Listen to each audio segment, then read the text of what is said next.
where the Wildcats have taken over Rupp Arena, and they've taken over the top of the Southeastern Conference as well. The Wildcats currently on top of the SEC, 15-7 overall, but 13-1 in league play. Looking to keep it going on their way to a 7th consecutive conference title. And looking to play spoiler, that would be the Texas A&M Aggies, looking to make their own mark on the postseason and maybe spoil a little Wildcat fun along the way. Glad you're with us here in Rupp Arena. I'm Maggie Davis, joined today by Leah Edmond, former Kentucky Wildcat, 4-time All-American, and a very recent gold medal winner. Yep.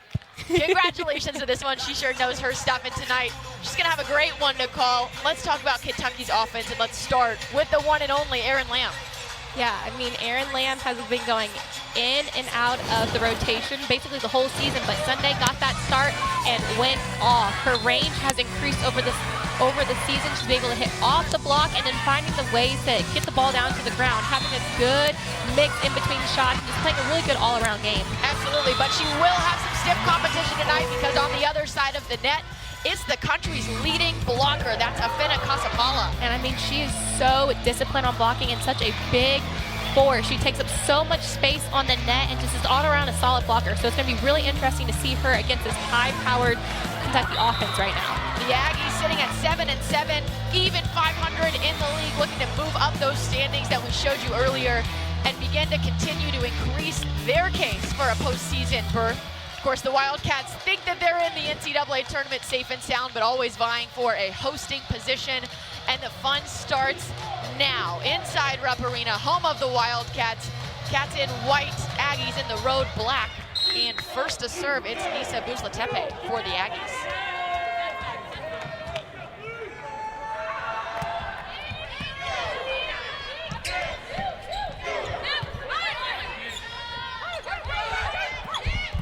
Lednicki with the swing. Cats quick to return. Here goes Brooklyn Delay. First point of the night goes to the freshman who's had a season go about as well as that one just did. I mean, we're going to hear her name all night. She has really improved her game. Started to play 6 rotations when Reagan Rutherford was out in the beginning of the SEC season and done a great job with that adjustment. Eleanor Bevan up first to serve for the Wildcats. What a swing. Buzlatepe tries to save from the ground, bumped over. Grown to Getzinger. Free ball for the Wildcats. Delay over the block. Really smart shot by Delay. We call that area the donut of the court, and you're going to hear that a whole lot. It's in between about 4 different defensive players, and you never really know whose ball that is, and so really smart shot by her. Bevan back to serve again. Short serve by the libero this time. Getzinger on fire already. What a shot. That's a name. We're also going to hear a bunch. Her and Emma Grum have a really good connection, so you'll see her fireballs into her that other setters might not, and that's what you get for having a senior middle and a really better setter.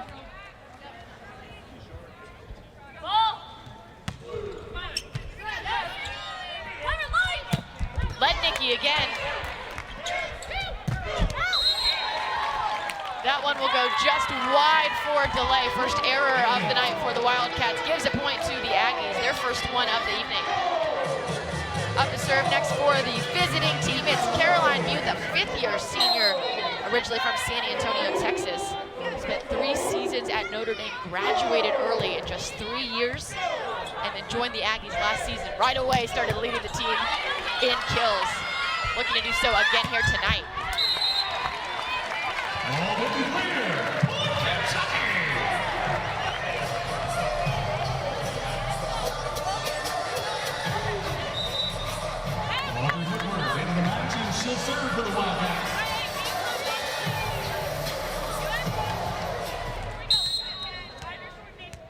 Audrey Whitworth, the sophomore from Hardinsburg, Kentucky, up next for the Cats.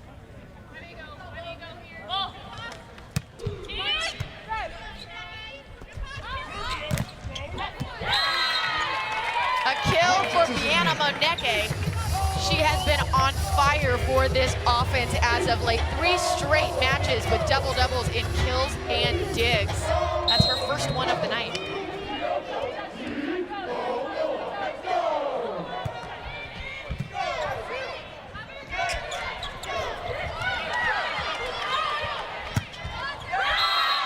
From the back row, gets it in. I really like that swing out of system, and sometimes hitters kind of take a little bit off of it, kind of cautious of making a mistake, and she went up there and swung away, and that's what she's going to have to do all game to kind of put some pressure on this Kentucky defense.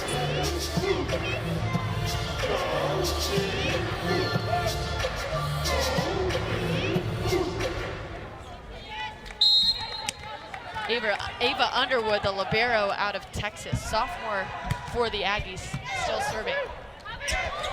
Getzinger with the slide. I mean, that is her best swing, and she's been hitting it at a clip that we have never seen before in college volleyball. Her slide attack is almost automatic. I mean, from any part on the court, they're able to find a connection, and it's really cool to actually see a middle have that much of a presence. It's her second kill of the night. Here's delay. Letnicki through the middle of them. And we have to mention that she is a lefty, which makes it a little bit more difficult for the defense to know where to set up. But the good thing about this is both teams have lefty right side, so it's going to be very interesting to see what type of defense to play, knowing that they have those type of players in their practice every day. How often is that the case? Two lefties? Ooh, very rare, very rare.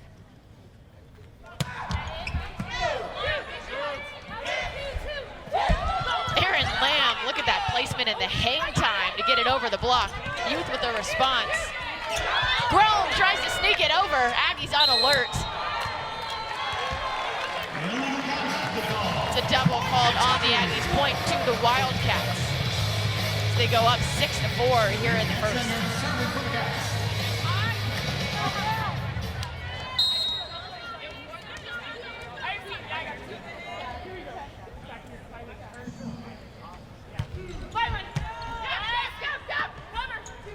Oneke goes up again. That one falls for her. Really smart shots by her. She has a huge block with the Johnny Teeler up in front of her, so going high off of those hands. We say in volleyball that you get about 40 more feet of court when you use those hands, but it kind of opens it up. You never know where that ball is going to bounce off to. Oneke, a freshman from Texas. Delay. Teeler right in the middle of all the Aggies. Not quick enough to react to that one. And that's just kind of one of those missed connections. They had it good up, but ball was a little too tight, so gave Johnny Teeler a way to get a quick kill. Teeler, a fifth-year senior, the first Wildcat to ever return for her fifth season, taking advantage of that extra COVID eligibility, and sure making the most of it here in this final season for her.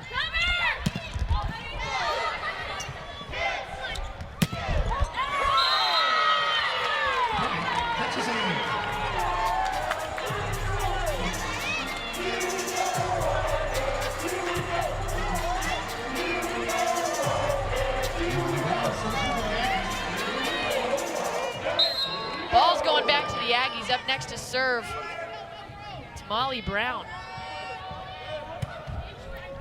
Redshirt junior, found more playing time just here recently. Certainly making the most of it, at least in the back line. But Erin Lamb making her mark felt early. Really smart shot. So her last shot got blocked. She has a really big block in front of her now. So going high off of those hands, kind of putting it in the blocker's hands. If they don't have strong hands, she's going to tool them. So really smart shot in that situation. Talking about height on the other side of the net, and that's Ital Lapio, 6'6" for the Aggies. How about a kill for Morgan Perkins? Her first of the day, sophomore middle blocker, also from Texas. Spent her freshman season at Oklahoma, led the Big 12 that season. Hit .416 to make the all Big 12 second team. She's familiar with at least one Wildcat, played at Oklahoma at the same time as Megan Wilson, transferred to Kentucky this season from the Sooners as well. Bruce Latepo with the serve.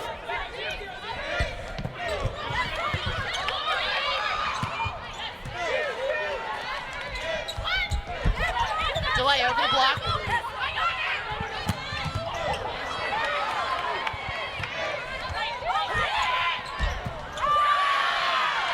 What a rally by both sides. Ultimately, the Aggies more composed.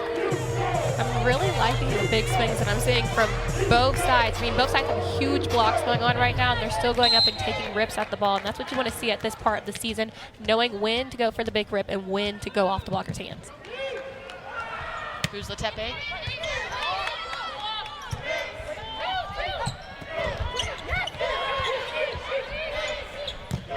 Reagan Rutherford gets the score and going for herself.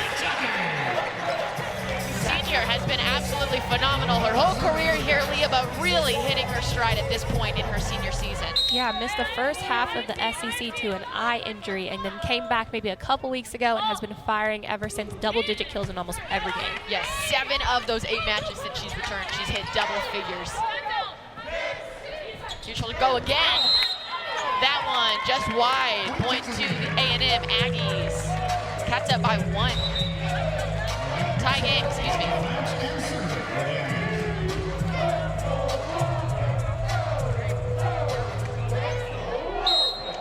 A&M comfortable in a situation like this. Yes, they are on a 2-match losing streak. Both of those, though, really even closer than the scores will tell you.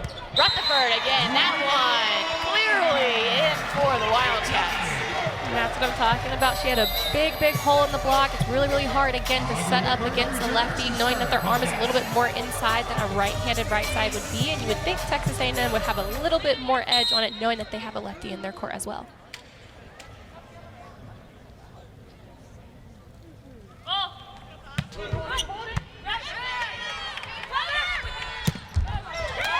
Lednicki, another kill. This game might be lefty versus lefty, depending on the score. Well, it's entertaining to watch. We have to give them that. Second kill of the night for Lednicki already.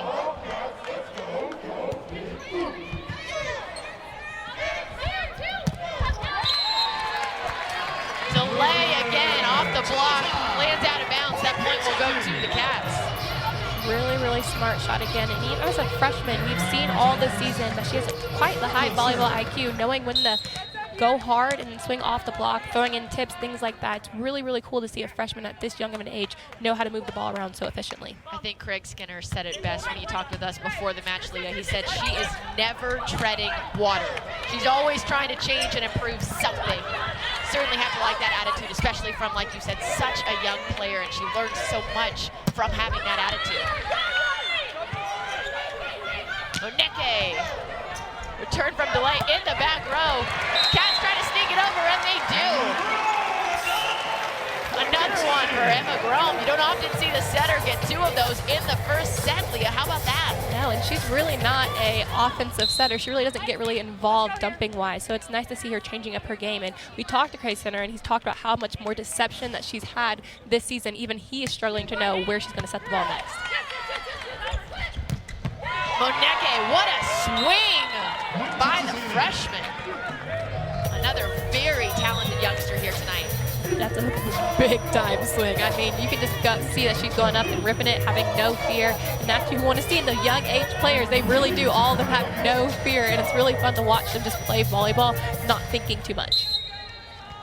They're like, race for the top of the SEC. You guys pay more attention to that than we do.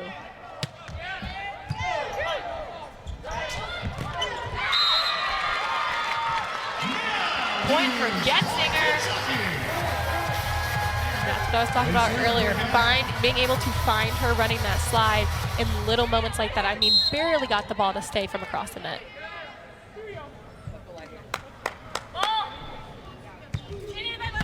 Low serve for Getzinger.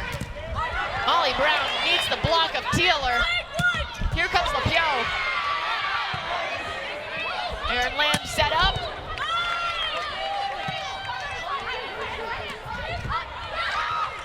Kept alive. Great communication by the Aggies. But nothing you can do about that. Brooklyn delay. Huge swing from the back row. And the cool thing about this is currently Kentucky's in a 2-hitter rotation. So when you have that ball coming from that middle back, now you have 3 hitters coming at your defense.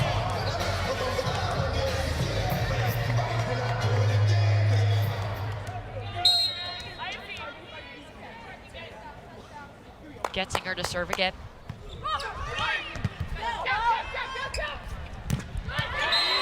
Moneke, that placement, Leah. She finds the spot. She's doing a really good job. So with Kentucky's block right now, you have Emma Grown and Ajani Peeler, who Emma's a little bit shorter than Ajani, so leaves kind of like a seam or a hole, and she's doing a great job of hitting through that. It's really hard to defend when you have one blocker that's extremely tall, getting high above the net, and the other one's kind of a bit shorter. And hey, how about that? Teeler doesn't care how tall she is. When she slides over, she can find a kill. Cats up by 2. We hit the first media break. Here's somebody else who coached Leah back in the day. It's Craig Skinner, the Kentucky head coach, 19 seasons now with the Wildcats. Second longest tenured coach in the SEC and in the country, just behind Florida's coach Mary Wise. 6 straight SEC titles and on the hunt for his 7th. Cats up by 3. Emma Grown with the serve. Here goes Muth, but Bevan is there.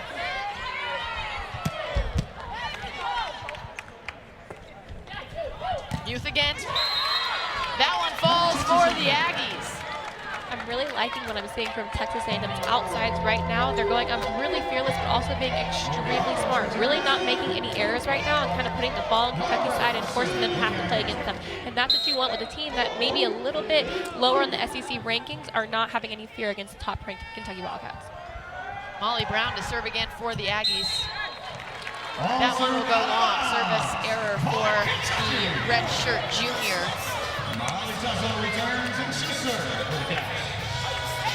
Well, let's get another Molly on the service line for Kentucky. It's Molly Tuzzo, another freshman along with DeLay, who's had a major impact on this team this season.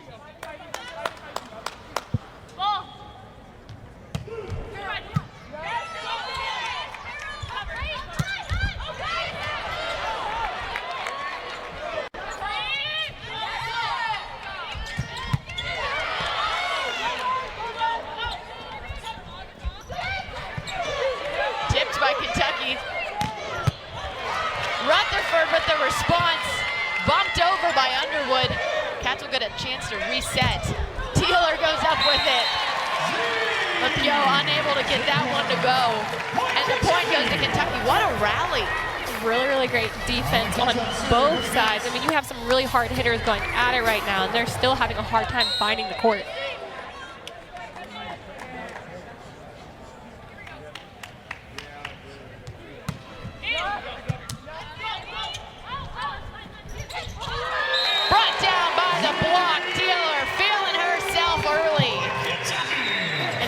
Has a huge reach over the block. So if you're going to tip over the net, you've got to go a little bit higher over her because she will wait for you to tip it and then throw it right back at you. She can absolutely take advantage. Cats up 18-13 over A&M. Aggies head coach Jamie Morrison calls a timeout.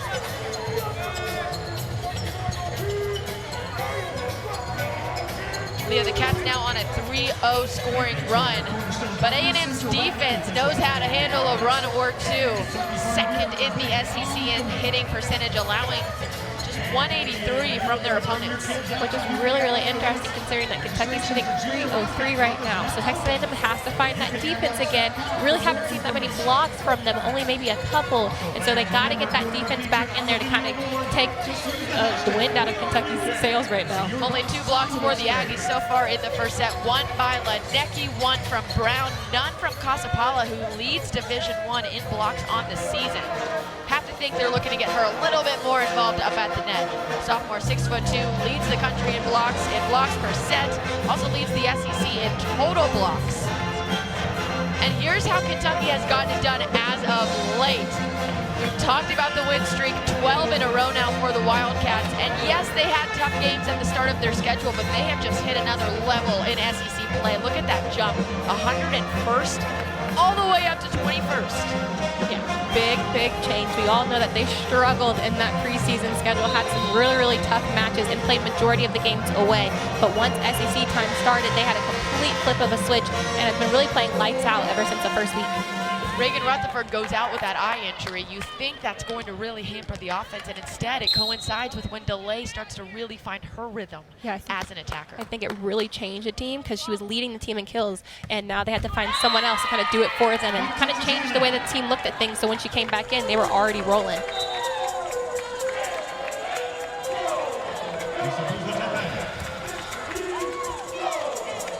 Service error from Molly Tuzzo will give the ball back to the Aggies. Up to serve, it's Buzlatepe.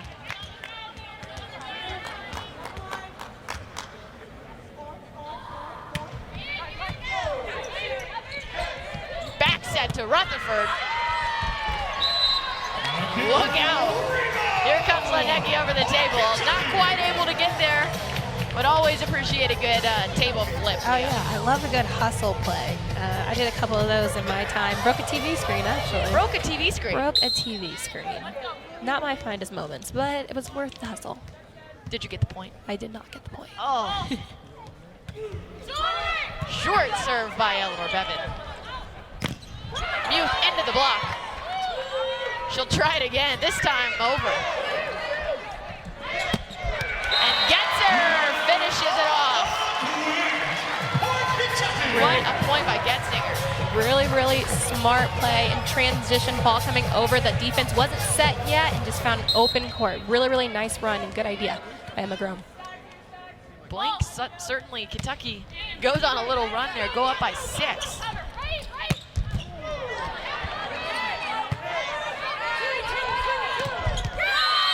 And there's that A&M block we talked about. Really, really great block setup on that. That ball was out of system, so it wasn't in tempo at all. So Texas A&M had plenty of time to get a good block setup and just absolutely clamped down on that ball. Here's Elena Pearson up next to serve. Another freshman. This Aggies team, so talented and so young. Muth is a senior, but fifth-year senior at that, but so many freshmen and sophomores all over this court for them tonight. Lenecki had to slide to keep that one in play, but she does.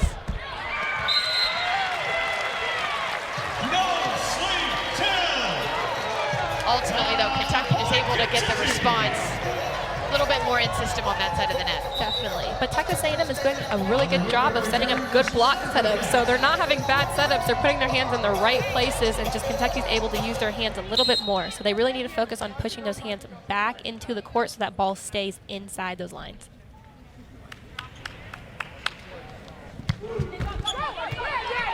Over for Whitworth. Lenecki tries it again.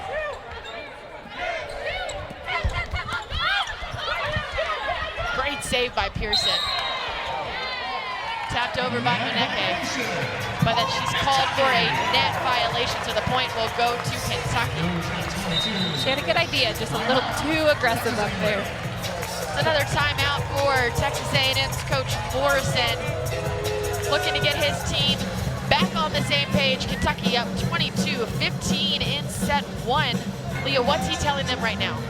I mean, I think they have to go back to playing their game. They're a really sound defensive team. They just got to find a way to put the ball on Kentucky's side. They're making good swings and good choices, but they got to find the court just a little bit more and kind of keeping up that switching of the offense. So Texas A&M runs at 6-2, which means that they will always have 3 hitters front row. So using all of those options instead of maybe sticking all the way to the pins. Well, Texas A&M's offense struggling to get going here just a little bit. Some big swings, but they've committed 3 early errors, hitting 162 in set 1. The Wildcats a blistering 308, 17 kills already, led by the freshman Delay. Just 5 errors for the Cats so far.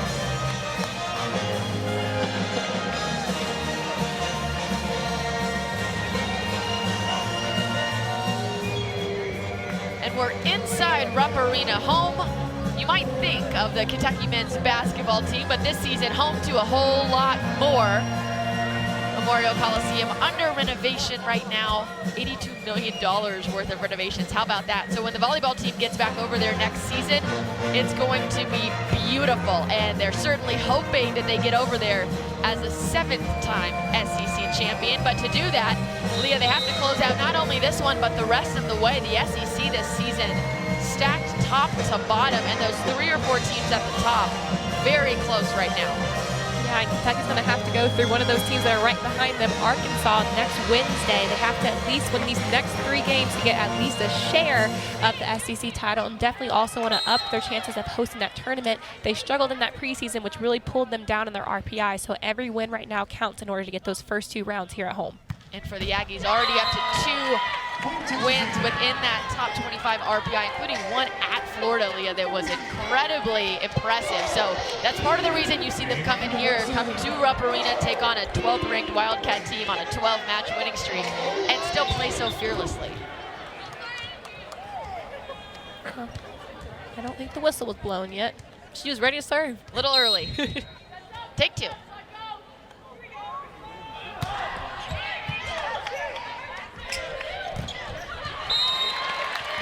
Getzinger, that same move that you talked about earlier, Leah, she just executes it to perfection. I mean, does a really, really good job. And like I said, Texas A&M block is doing a good job. They were in the right spot, but the slide that Kentucky's running is so fast that their hands were in the right position at the right time. They were kind of late to that block, and so that's why it kind of trickled down right beside them.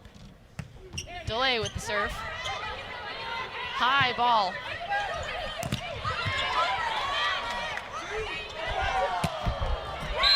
Lednecke sneaks that one in.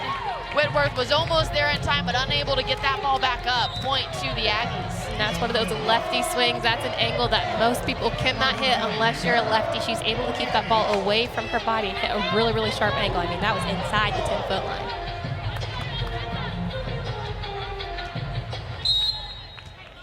Here's Margot Manning up to serve for the Aggies. Freshman setter out of Houston, Texas. That one will go long. Service error gives another point to Kentucky. It's match point Wildcats.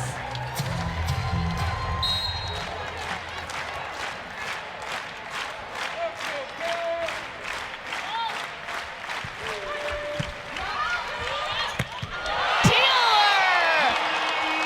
Wow! To win set 1 with style. Kentucky getting it done early, 25-17 over the Aggies. 13-0 this season. Can they keep it going after a set 1 victory?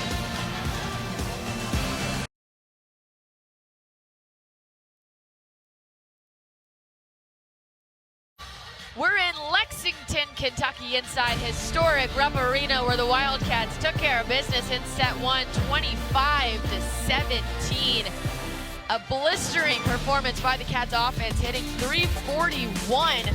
Looking to stay atop these SEC standings as the regular season begins to wind down. And the postseason, hey, it's right around the corner. Believe it or not, the selection show is coming up on November 26th. That'll be the Sunday after Thanksgiving. And then we're just getting started from there. You'll have the first and second rounds all the way through that NCAA championship. Of course, every team in the country has that one circled. And the fans should too, Leah. Always an excellent time when volleyball gets on the big stage like that one. Both of these teams looking to boister their postseason resumes.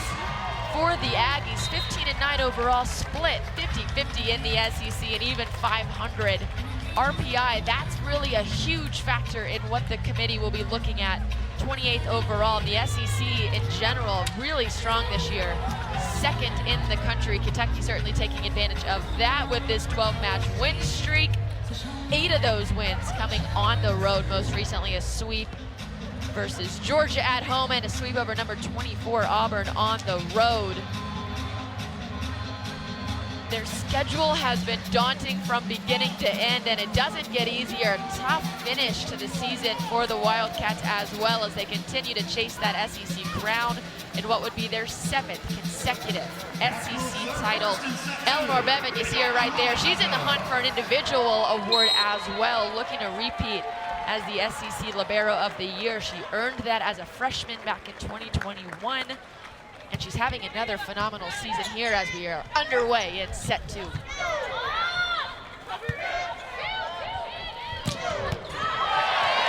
set, same story. Brooklyn delay with the kill. And really, really smart swing to that 5-6 seam, one of the hardest places on the court to defend because it's in between, and that's technically supposed to be covered by the block. So really, really high, smart swing by her. Molly Tuzzo to serve for the Cats.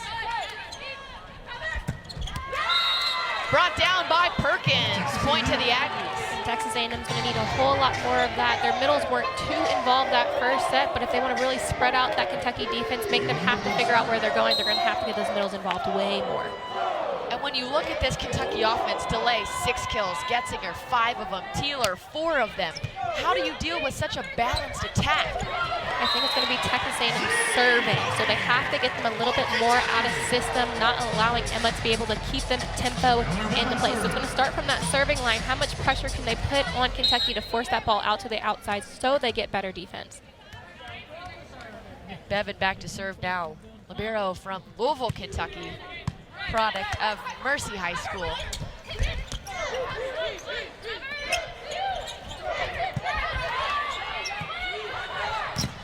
Lednecke right into the block. She'll do it again. This one goes long. The idea was there, just couldn't get the right angle. Yeah, you could definitely tell that she was trying to go off those high hands of Brooklyn DeLay and just missed it by a little bit. But Texas A&M has done a fantastic job of covering, not letting their hitters get completely blocked, giving them another chance. And I think that's what's keeping them in this game as well. Beautiful dig by Bevan. That's her 8th of the day. She surpassed the 1,000 dig mark in her career, although that point will go to the Aggies.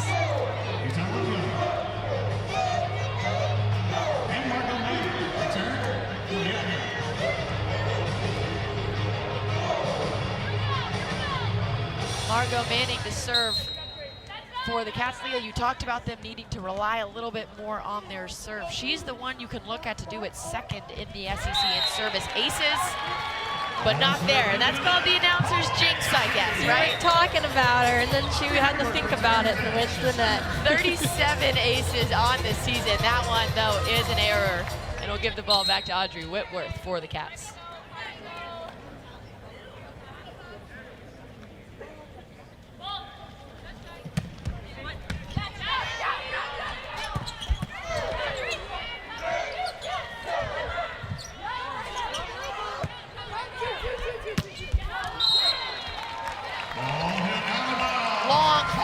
Monecki, another point to the Wildcats as the Aggies hitting 152. 11 kills to 5 errors.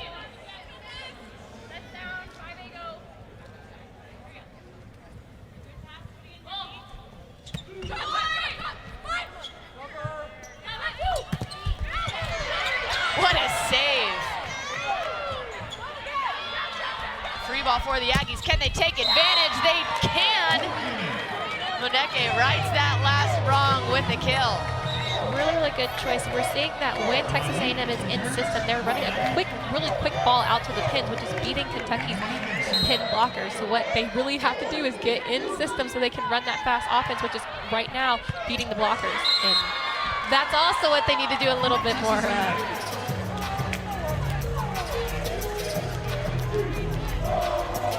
Ace for Monecki, a freshman who's already made her mark on this program. She enrolled early at the school, joined the team in January. You can tell a little bit of extra experience has done her well so far. Lambo returns to the match. Brooklyn serving for the Cats. Cats up by 2, delay back to serve.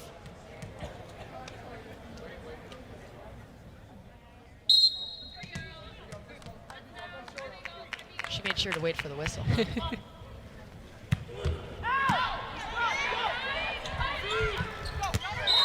That's a kill for Itala Pio. 6'6", redshirt freshman opposite, getting it done for the Aggies. I mean, she has such a high reach, even sitting from our angle. She's just so high above the net that it's really easy for her to hit an off-speed ball that goes kind of straight down to the court. So that ball wasn't really as hard hitting as we've seen before, but since she's so tall, it's able to get kind of down on a way bigger trajectory.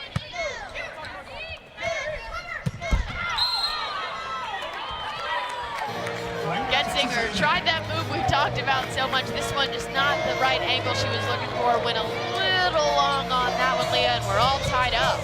Very, very rare error on that slide attack from Elise Getzinger. And she knows it too. A little frustration on her face.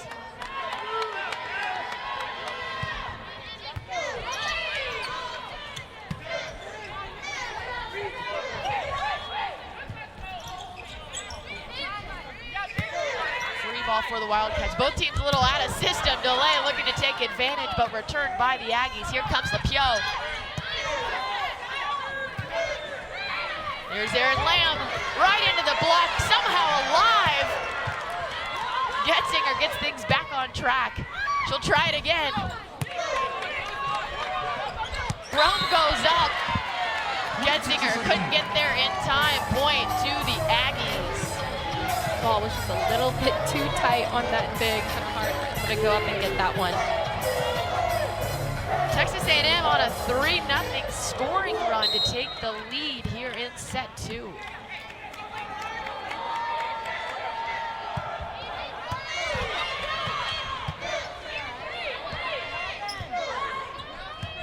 Bumped over by Erin Lamb. LePio again.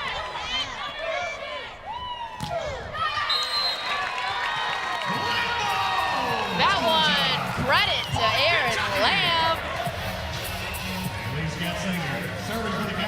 I mean, it starts with a dig, a really, really hard cross-court swing that was handled so well. And Erin Lamb going off the hands, like we said, you open up the court so much when you're going off those blocker hands, because she definitely had a big block in front of her.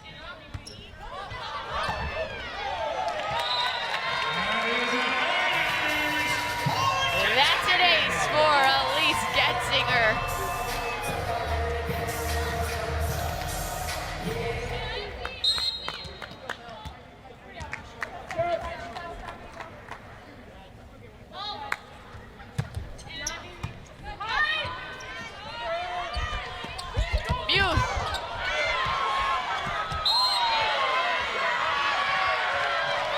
Placement by LePio, but they've called it a net violation.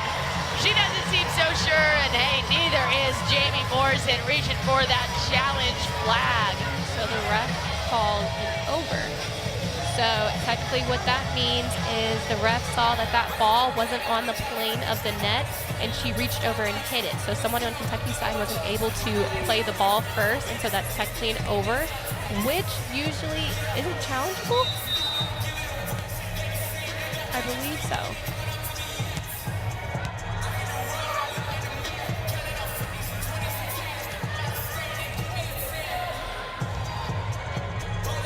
We'll see if we can get another look at it. Maybe see what the refs are seeing here. Yes, because technically an over like that is kind of a ref call, so you can't really negate that because that's their personal opinion. But it looks like they challenged a net violation instead. Listen, there's nothing a coach loves more than a ref opinion. That's the hard one about those overcalls, the doubles. Those are all up to the ref, and you can't really argue them. It's what the ref decided to see, and sometimes you agree with them, and sometimes you do not. So the point will stay with the Wildcats. Initial call was confirmed to keep the ball with Elise Getzinger. Cats up by 2.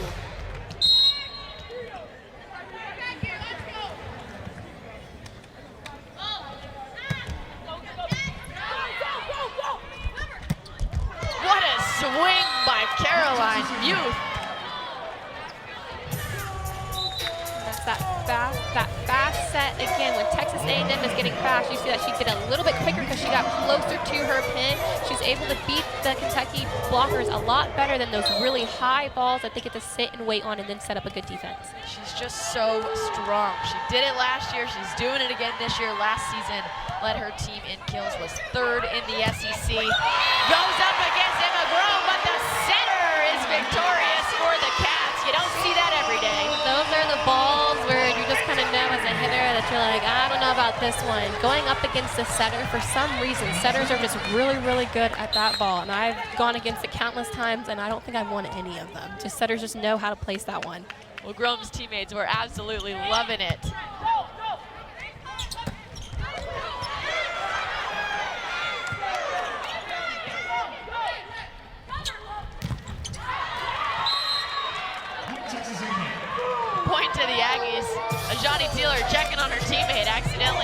your girl Erin Lamb over here. Everybody's okay.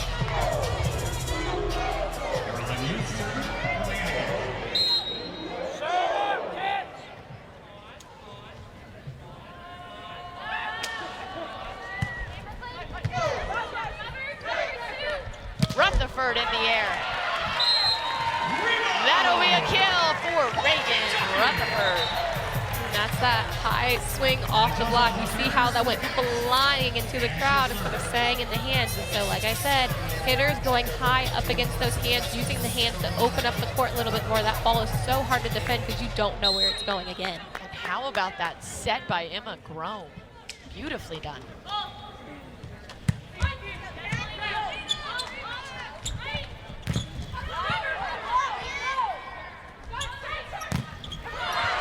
Letnick, you just keep swinging at it, keeps finding the Kentucky block. Moneke will do the same.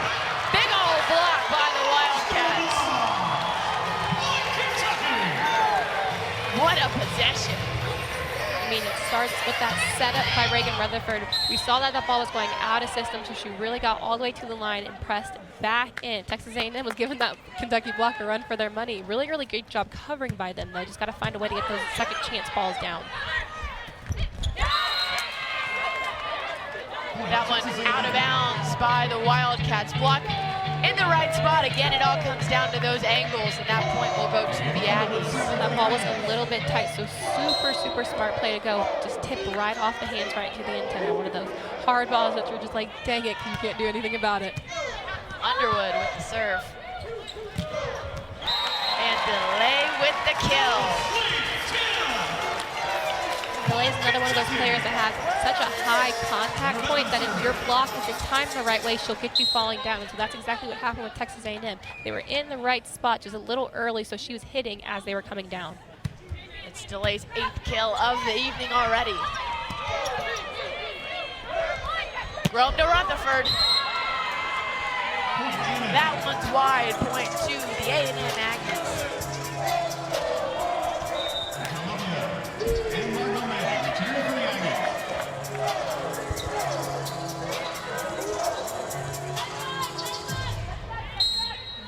Here's Manning to serve again.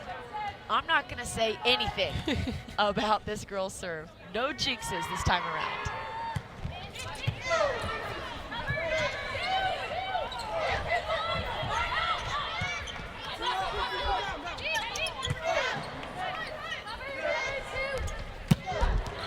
Reagan Rutherford, the Cats get a free ball opportunity and they make the most of it. Yeah, free balls going back and forth between the teams. It was who's going to capitalize on it, and that was actually out of system. A really, really good high swing to that deep 1-6 corner. Again, those corners are some of the hardest places to hit, but no one's ever there. So if you can really figure out to get your hand placement over to that corner, it's a score on almost every time. That's a service error for Whitworth. Point to the Aggies.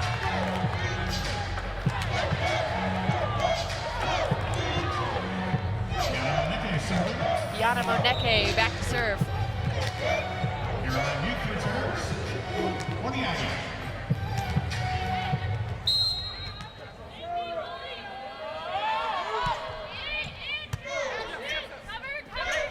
Getzinger. Great dig. Kill just wide for the Aggies. Point goes to the Wildcats. A 3-point advantage for the home team. Lexington this season. Currently has 8 kills for this game. Just doing a great job of moving the ball around. And as a freshman, I mean, it's kind of unheard of to see someone have that much range and think that smart. Because sometimes you find freshmen in this part of the season kind of have like their little setback, kind of struggle a little bit, start thinking a little bit too much about what they're doing, but she has none of that. Constantly on a roll. Craig Skinner said that she works so hard in the gym, always in there after practice, working extra 20-25 minutes after practice, just trying to perfect her game. So really nice to see as a freshman her having such an impact on this team right away. And how about this? As good as she's been all season, she just keeps getting better. She was averaging 3.5 kills per set if you look at her season-long averages, but you look at just the SEC and just this 12-match winning streak, it's up to 4.29. First point out of the break goes to the Aggies. Kill by Elena Pearson.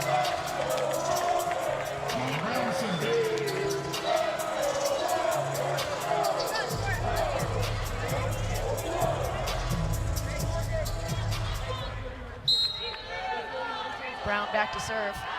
Coming off a really solid night against Missouri. Yes, it resulted in her team's loss, but they played excellent volleyball, and Brown specifically. 3 kills and 5 blocks against the Tigers, but this one was all the Wildcats. And here's another look. Really, really great swing off and out of system, which is hard. But Erin Lamb's favorite shot out of system is that super, super sharp ball inside the 10-foot line. Really, really good at getting past the block, that middle blocker's left hand. Couldn't quite get there in time. Another one going the Aggies' way. This is the point where the Aggies really got to capitalize on some misconnections on Kentucky's side. How much pressure can they put on them defensively to try to stop them?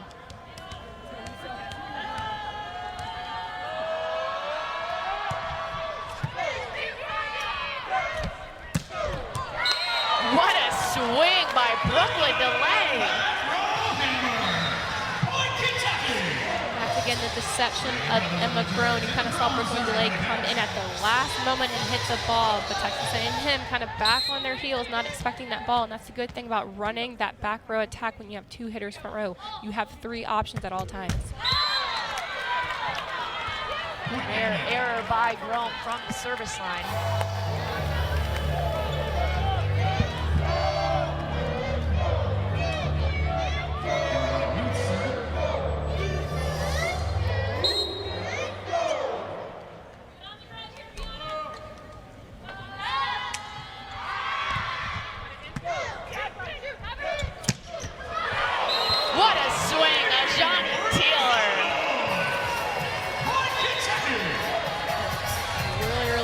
And run. I mean, she was already up in the air waiting for Emma Groen to set that ball. Texas A&M almost had it. It was up. But after those plays, you just hope that everybody's okay. Taylor's arm is truly unbelievable. She swings with such authority and so much power. And the crazy thing about that is that she came in as a freshman as an outside. That was my senior year. She came in to play right side outside and got moved to that middle her sophomore year and has been killing it ever since. Kind of an undersized middle blocker, but she makes up for that with her height, with her jumping ability and her swings. Hey, but that swing by Moneke was the real deal as well. Doing a really, really good job of getting inside that block. Kentucky currently right now is taking away all of her lines, so they're giving her an outlet to hit that cross-court shot, but she's also hitting at Molly Tuzzo, who's done a great job in that left back. A really, really smart swing. Moneke leading the attack for the Aggies. 7 kills on the night for her. Bevan back to serve.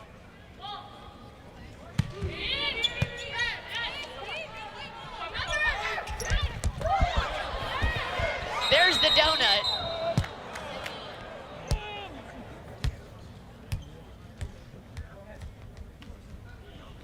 That's Reagan Rutherford, slow to get up for the Cats.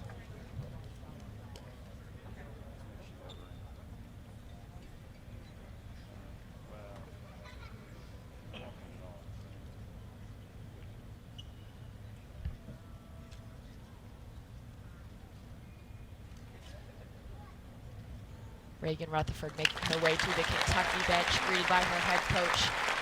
Walking pretty gingerly though, Leah. Yeah, it looks like she might have landed on someone's foot.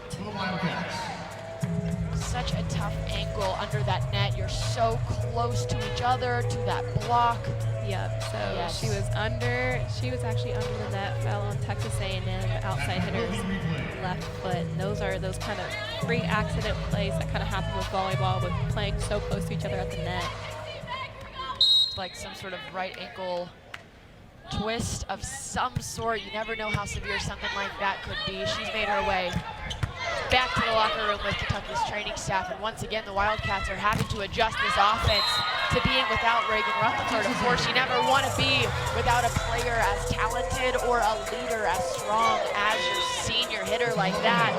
But the Cats have done this already this season. Reagan missed 8 games early on in SEC play with an eye injury. They've had to adjust before. They're going to have to do it again here tonight.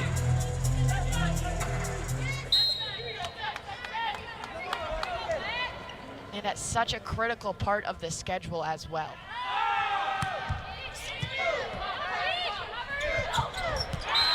Getzinger, quick kill for the Cats.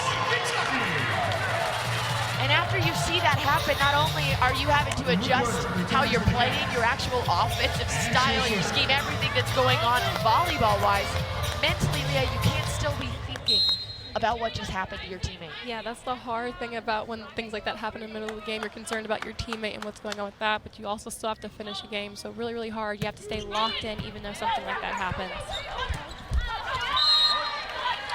Long for the Aggies, no touch by the Cats. Another point for Kentucky, and you can tell the Wildcat bench trying to adjust to what we were just talking about, not letting the team get too in the head, get too emotional, or anything like that. Can't spend too much time thinking about what just happened to Rutherford.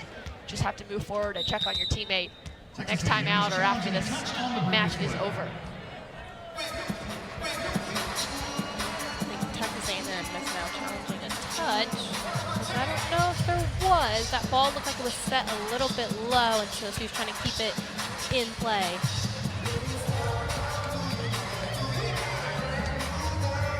Cats up by 4 in the second set. A&M coach Jamie Morrison wanting these refs to take another look.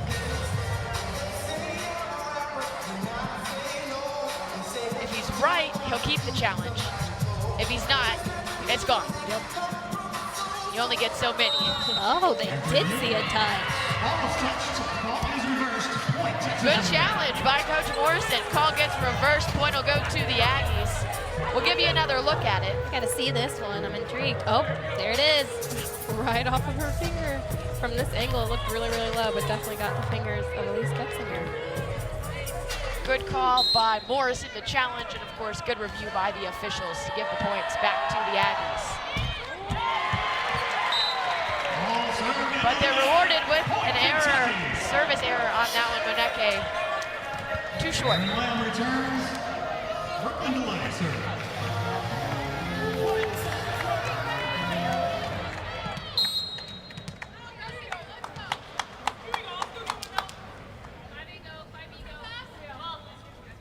Serves up for delay.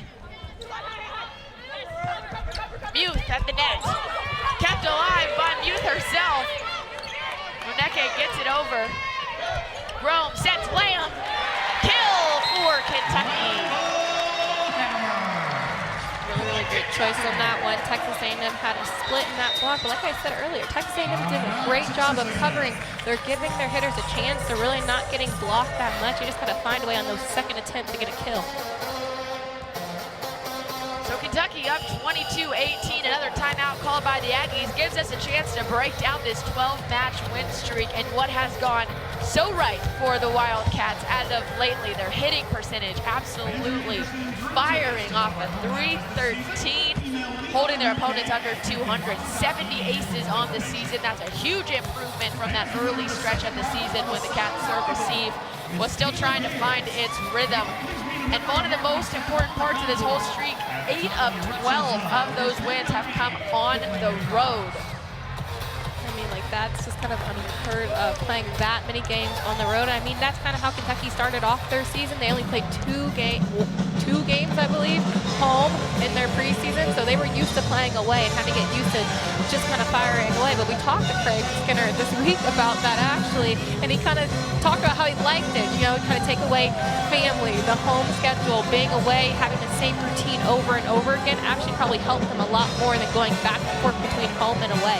But definitely to have a schedule like that and come out with that many wins is really kind of shows you how much of road warriors they're going to be, and that's going to come in real handy when it comes to tournament time if they're not hosting those first 4 rounds. At one point in that stretch, 4 matches in a row, all on the road. And you talked about it, having to go back and forth on the road, at home, packing, unpacking, that's one thing. But to stay on the road for so long puts this in a whole new conversation. Kentucky's been dominant at home in recent years. Check this out, last 6 years. An incredible overall record at home, and no matter where that home technically is, whether it was back in Memorial Coliseum or this season what we've seen in Rupp Arena. Certainly a different atmosphere here in Rupp. An arena really built for basketball and for concerts and for very large-scale events.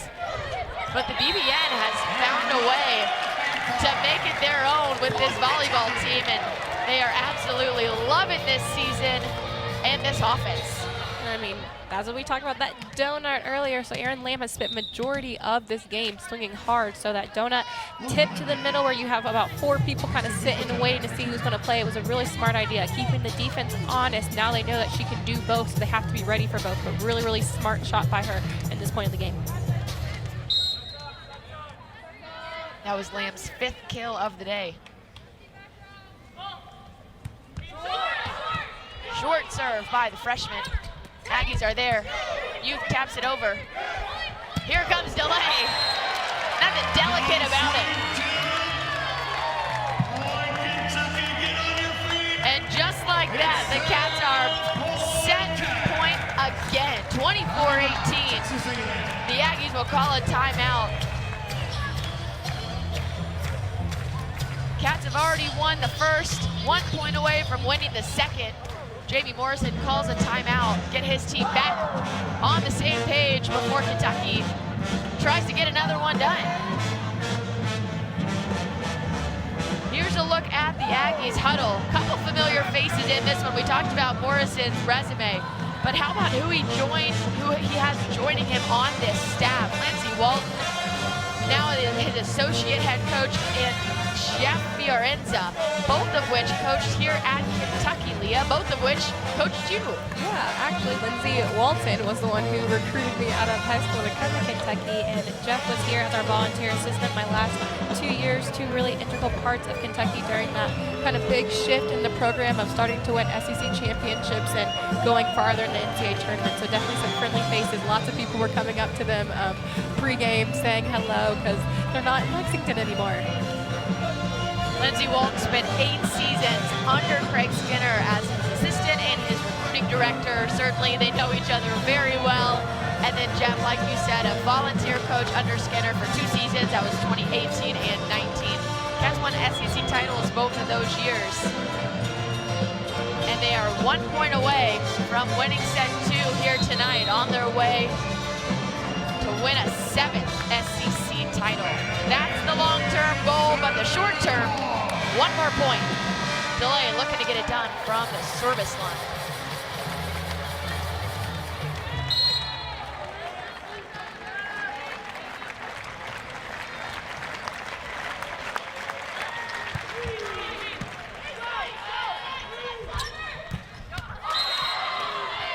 Molly Brown.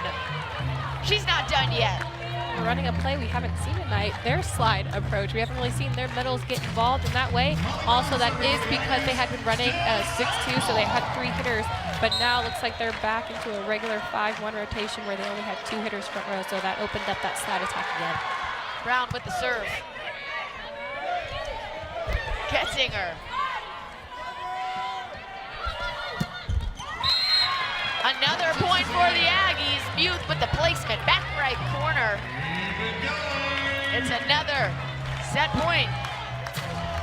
Texas A&M trying to fight their way back in this one. And sometimes in these situations, even if they don't get all the way back to 24, it gives them momentum going into that 3rd set.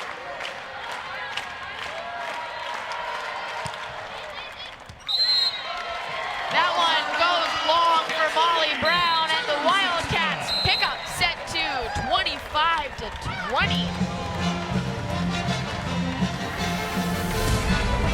Here's a look at how they got it done. Dynamic offense Wildcats. Aggies giving it all they've got, putting up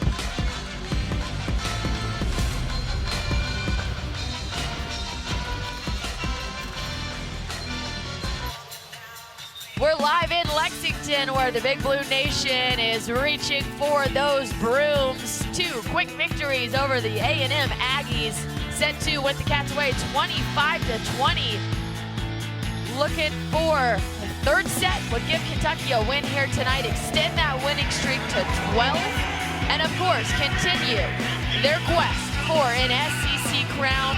Here's what's left on the schedule for the 3 top teams in the league right now for the Wildcats. Currently sitting in first place. They've already played Tennessee twice this year, so no more Volunteers on the Cats schedule. The Vols won in Lexington. The Cats took it in Knoxville, but they do have a match against Arkansas still left on this schedule. Second to last game of the year for the Wildcats. That'll take place in Fayetteville. Already this season, the Cats upset Arkansas when they were ranked 10th. That was a 3-2 decision back in late October. And that was a phenomenal performance, really a momentum shifter for this Kentucky Wildcat team. On the heels of this win streak, looking to keep it going here tonight, and we are underway in set 3. First point to the Aggies. There's that block. Again, really smart shot off those blockers' hands. You have a big solid block. Now you have Megan Wilson over there playing right side. She's about 6'3", 6'4", and then you have a Johnny Taylor as well. So you're going to have to be really, really smart. You won't be able to power through this block probably. So using those high hands. Well, we do see Megan Wilson in now for the Wildcats, her first appearance of the night. Reagan Rutherford leaving set 2 with an ankle injury. She is back on the bench for the Wildcats, unclear on whether or not she will return to action. But for now, Leah, that means Megan Wilson back in the game.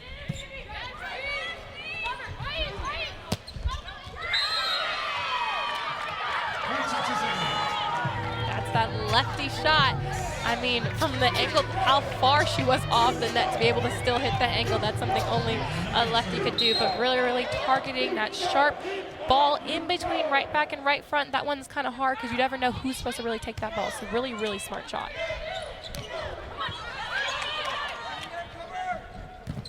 Muth at the net, but the point goes to the Wildcats. Good idea, trying to go off those high hands when that ball just barely dropped inside that line.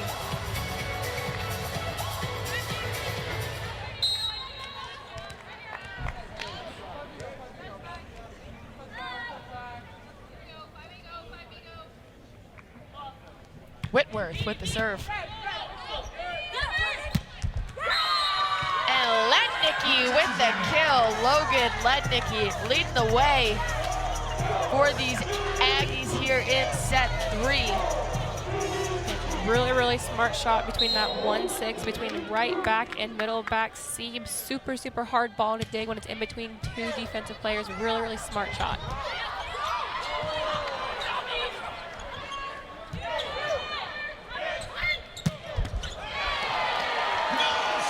And how about that one by Brooklyn Delay? The power by the freshman. Yeah. Big, big swing, high deep into the court, kind of caught Texas A&M off the shoulder. It was a good up, just went the wrong way.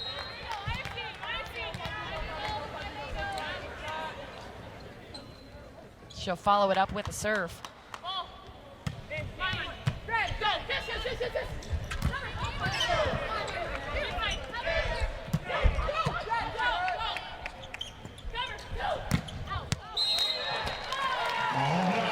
Wide for Muth, point to the Wildcats. Good ideas by Texas A&M, trying to go high around the block, but maybe moving it a little bit too much around them. Got to find that good sweet spot of going high off the hands, but also not out.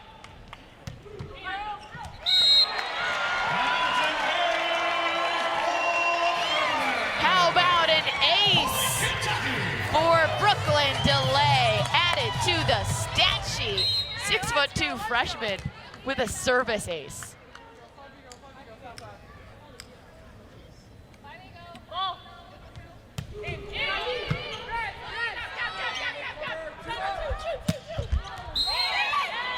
Lednicki gets it to drop. That's a kill for her. And Lednicki now surpassing 300 total kills. What a season she is having in SEC play especially. 3 times she's registered 20 or more kills. And she just keeps getting better. Here's the best part, only a sophomore.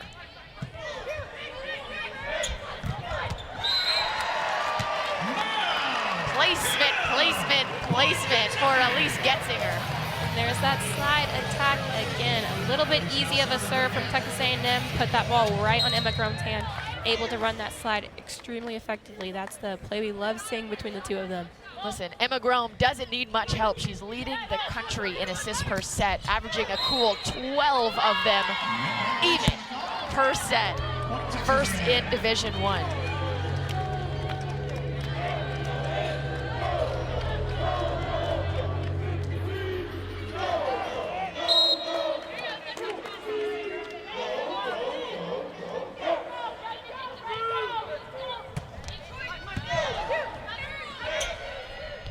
This time to Teeler, back over. Aggies looking for a net call, they won't find it. There it is. 4 hits by the Wildcats. Looks like a Johnny Taylor's ball they think might have hit the tape. Looks like Craig Skinner is going to challenge that. But yeah, refs call that. It was 4 touches. No one from Texas A&M side touched the ball, but now Craig Skinner is challenging that. Skinner on the season, pretty successful with that card overall this season. He's 17 of 27 challenges in league play. How about this one? 10 for 15. Well, 67% when he uses that card. And I think some of that, Leah, is how much he relies on his players to help him make the right decision. Yeah, definitely. That's one of challenges are one of those things where you don't want coaches to use them too early, so you got to be honest. It's kind of like one of those things where they look at the players and be like, did you touch it or did you not? So they know what they do. So it also comes with honesty from the team. But I mean, he knows when to challenge them, because sometimes there's some balls that the team wants and he's like, no, we're not challenging that. So it's also knowing when to do it as well. But he also has been getting those challenges back because he's won so many. It's like a parent. I promise, I won't be mad. Just tell me. Tell me, yeah. And it's hard because you definitely in volleyball try to hide it. I definitely did. I would not show any type of emotion if I knew I did something, but I'd always have to tell coach if I really did touch it. Well, big challenge on the line as we're all tied up in set 3.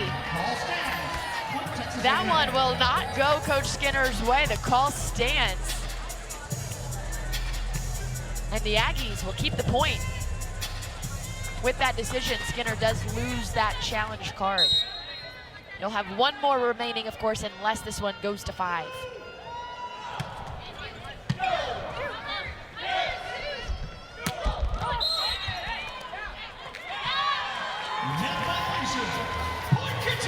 That'll be another point for the Wildcats off a net violation call. The Cats retake the lead here in set 3. Just caught the antenna barely when that was swinging.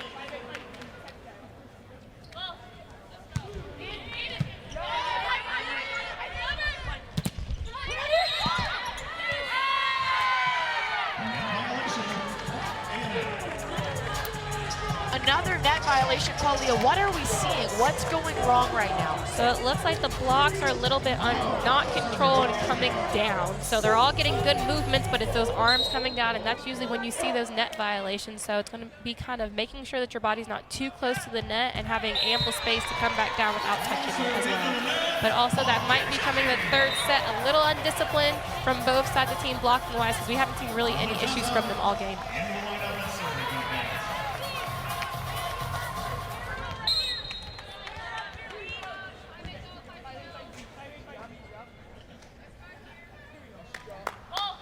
Serves up for Molly Tuzzo. Overpass by the Aggies. Gianna Moneke did her best to get there, but she's only a human. She's only so tall. Looks like a little bit of a misconnection from her approach. She was going in quite fast, and that ball was not fast enough out there for her, so she was already coming down when that ball was finally hitting its peak on the left side of the court.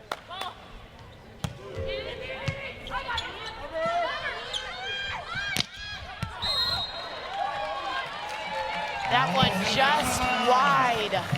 Another point for the Wildcats. Still seems like a little bit of a miscommunication tempo-wise on that one. She was under the ball trying to hit it over the block and went out. So got to find something on Texas A&M side, some communication on what type of ball she wants out there.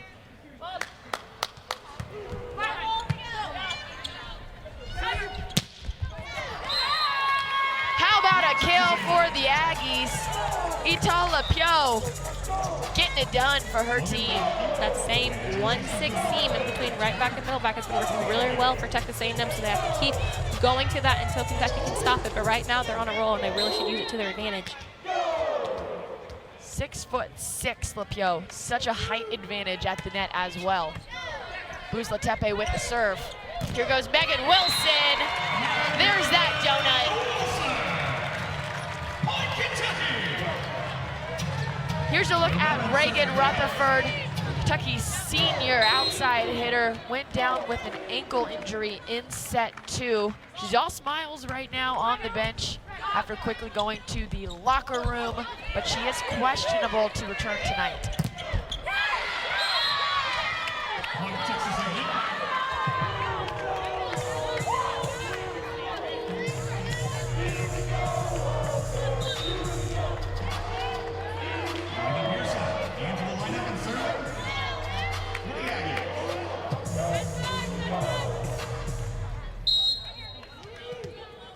Here's Elena Pearson.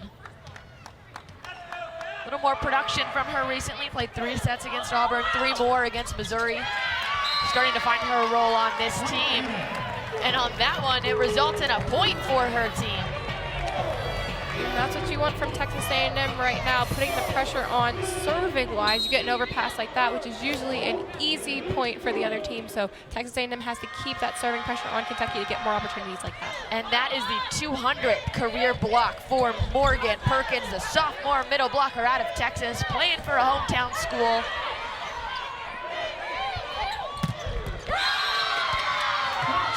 And helping lead her team on a rally here in set 3. And this is the blocking up we're used to seeing from Texas A&M. So doing a really good job timing-wise to be right there when Brooklyn DeLay is hitting the ball. And I mean, absolutely shuts down that line and really gives her no options. But really great setup by them. And ties us up 11-all. And an ace for Pearson, on fire from the line. Serving pressure is the name of the game right now. You're putting pressure, and that's what Texas A&M struggled with that first 2 sets, putting pressure on Kentucky, keeping the ball on their side of the net to force them to make more errors. So they have to keep this pressure up if they want to get this 3rd set over Kentucky. That one will end the streak, point to the Wildcats.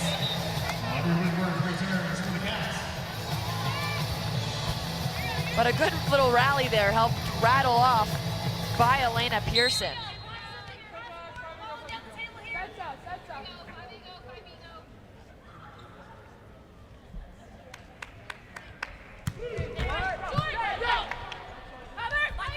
Letnicki has the height. Cats not in the right position to return that one. That same swing, I said it was working. That 1-6 seam. Connor Bevan was able to get under it, but ended up too tight to the net for anyone else to try to get it. But if I'm Texas A&M, that's a shot I'm hitting all game until somebody stops it. Getzinger, error out of bounds, too long on that one. Aggies keeping it rolling here in set 3.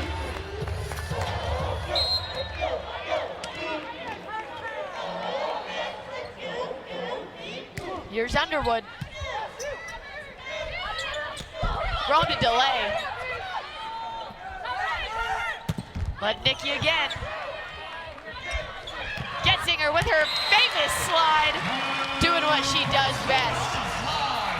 She hit a little bit different of a shot, kind of went more sharp inside the right, outside the right hand of the Texas A&M middle blocker. Really, really good choice right here, and kind of got the defense off on their toes. Wasn't able to get that one up. Let's go. Serves up for delay. Letnicki's up. Over. Bevan is there. Snuck over by Grome. The Aggies are ready that time.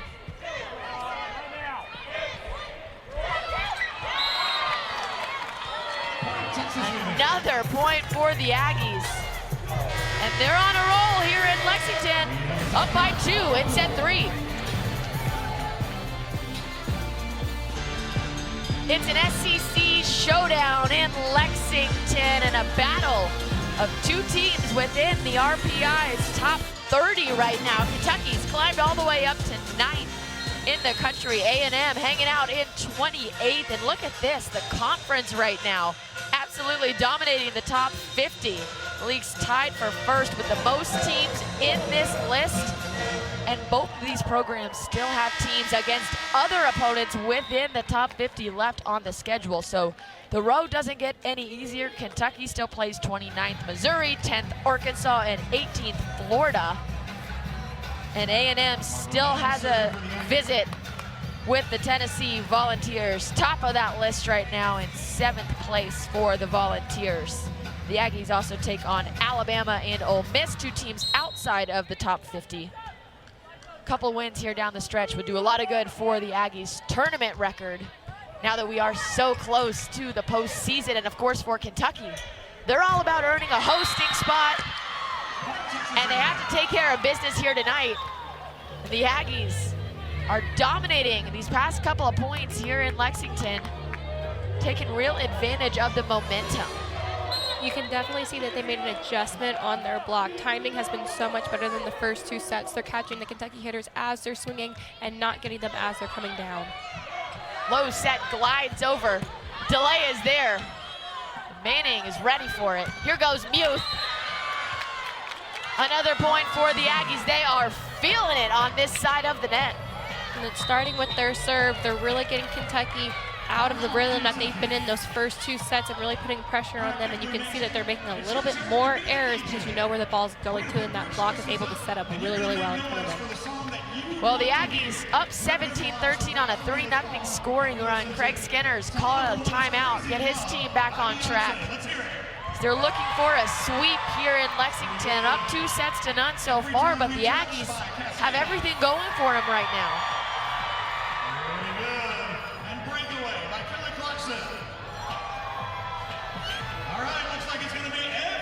Texas A&M on the evening, hitting .222, 34 kills on the night, led by Logan Lednecke with 9 of them, followed closely behind by Brianna Moneke with 8. And for the Wildcats in the other huddle, they're up to 38 kills, just 4 ahead of the Aggies right now, with a couple more errors as well, 15 of them, hitting .261. The freshman, Brooklyn DeLay, on top with 11 kills already. Reagan Rutherford, you see her in the huddle, but she is questionable to return tonight. Before she left, she had 5 kills.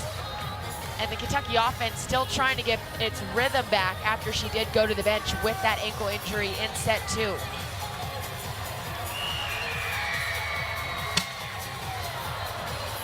And if you hear a little bit of extra crowd noise right now, well, we've got the Wildcat out here with the t-shirt gun.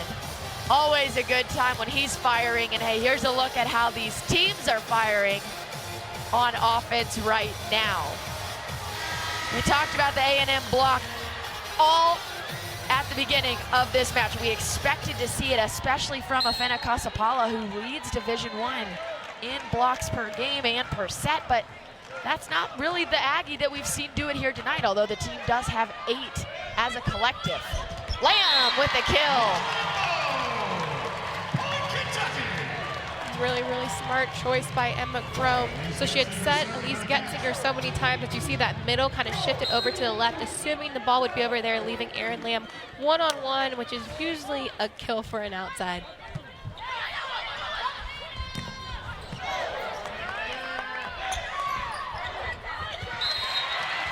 Another one for Ajani Teeler. Smart swing off that block. You saw that they were a little staggered, weren't together all the way, so she was able to get their hands as they were falling down. Texas A&M has to keep their hands solid over the net for a little bit longer so those points don't happen. 7 kills for Teeler on the night, just 1 error for the 5th-year senior, playing very smart volleyball. Here she goes again. Added to the list. Really, really smart smart swing by that. Texas A&M saw that she's about to tip the ball, so they started charging forward, and then she throws it deep kind of where they aren't, catching them kind of in their faces because they're coming so far forward for that tip. So the Aggies went on a 3-0 run. Craig Skinner forced to call a timeout, and how about this response? The Wildcats now rattling off a 3-0 scoring run of their own to force an A&M timeout. This game has so much momentum in it as a sport, and we're certainly seeing that on display here tonight. Yeah, volleyball is a game of momentum. It shifts so quickly, and I've always talked about it on broadcast before. It could be a simple look from your teammate that changes whether you're going to play good or bad. So it's just even the little things that can change so much. And so coming out of the timeout, you saw that Kentucky made a change and a switch in their personalities and what they were doing and put more pressure back on Texas A&M.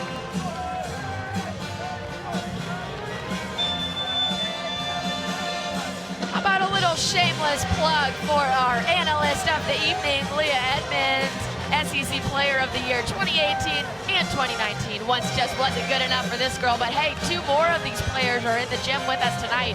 Madison Lilly on the bench for the Wildcats in her first season as an assistant now under Craig Skinner after being the National Player of the Year in the spring of 2021. And then, of course, Emma Grome still on the court for the Wildcats, looking to repeat as an SEC Player of the Year. Hey, I don't have tags on Allie Stumler right now, but if we could get her in here, make it an even 4, that'd be fun. Oh yeah, that would be great. I mean, we have a really good run for SEC Player of the Year. We have lots of options from multiple teams, Tennessee, Arkansas, Kentucky. It's going to be really, really interesting to see how this last week goes. Absolutely, and Emma Grome certainly in that conversation after being SEC Freshman of the Year in 2021, the Player of the Year for the league last season, and now leading the country in assists per set.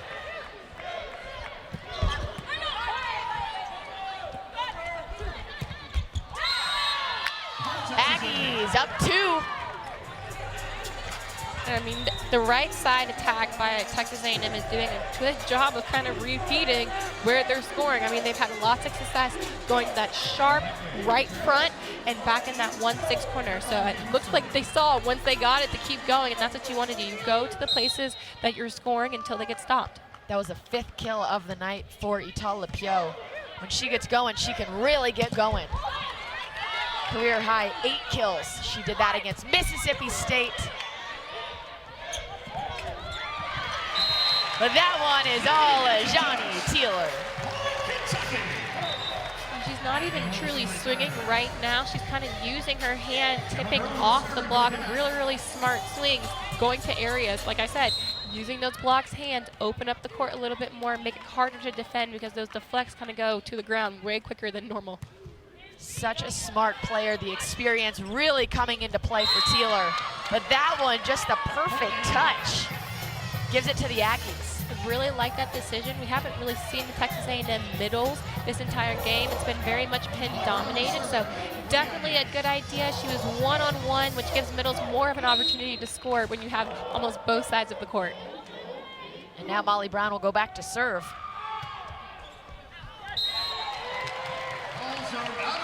That one's long, point to the Wildcats. Serves like that you kind of take. You're okay with those ones. The ones going out, you much rather prefer those than the ones that go in the net. Those are the ones that kind of kill your momentum, but at least the ones that go deep gives the other team an option to play it. It's hard to be too strong. Moneke, point for her team. We like to call those ones a power tip, so she didn't take, we knew she was going to tip the ball, but kind of almost pushed it a little bit more, kind of makes it go to the ground a lot quicker. That's something that we're seeing now a whole lot more in the game. Lots of outsides adding that to their shot. Definitely when I was playing, that was not something that we learned about very much. Tuzzo went for the save on it, just half a click too late. Wilson up.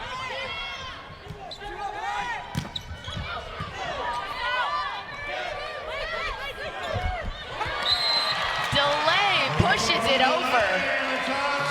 It doesn't matter how you get get the point, as long as you get the point. Really, really smart. And I heard on the Texas A&M side telling their blockers to wait, and that's exactly what they needed to do. They were a little too early on that one, so she was swinging as they were coming down. And those are the balls that you see kind of trickle down right beside the block, or when they're too early and they don't have an option. Another kill for Logan Lednicki. What a performance by the sophomore here in Lexington. I mean, if it's not broke, don't fix it. They're hitting the same shot over and over again, and it's working. So why not hit those same shots? She has been scoring on that sharp cross all game. And I mean, keep going to that until it gets stopped.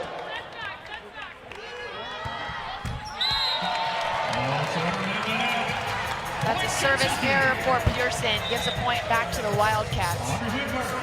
Those points where you want to put the pressure on Kentucky in this situation. You don't want to give them easy points and allowing them to get closer to 25. You want them to work for every point at this point.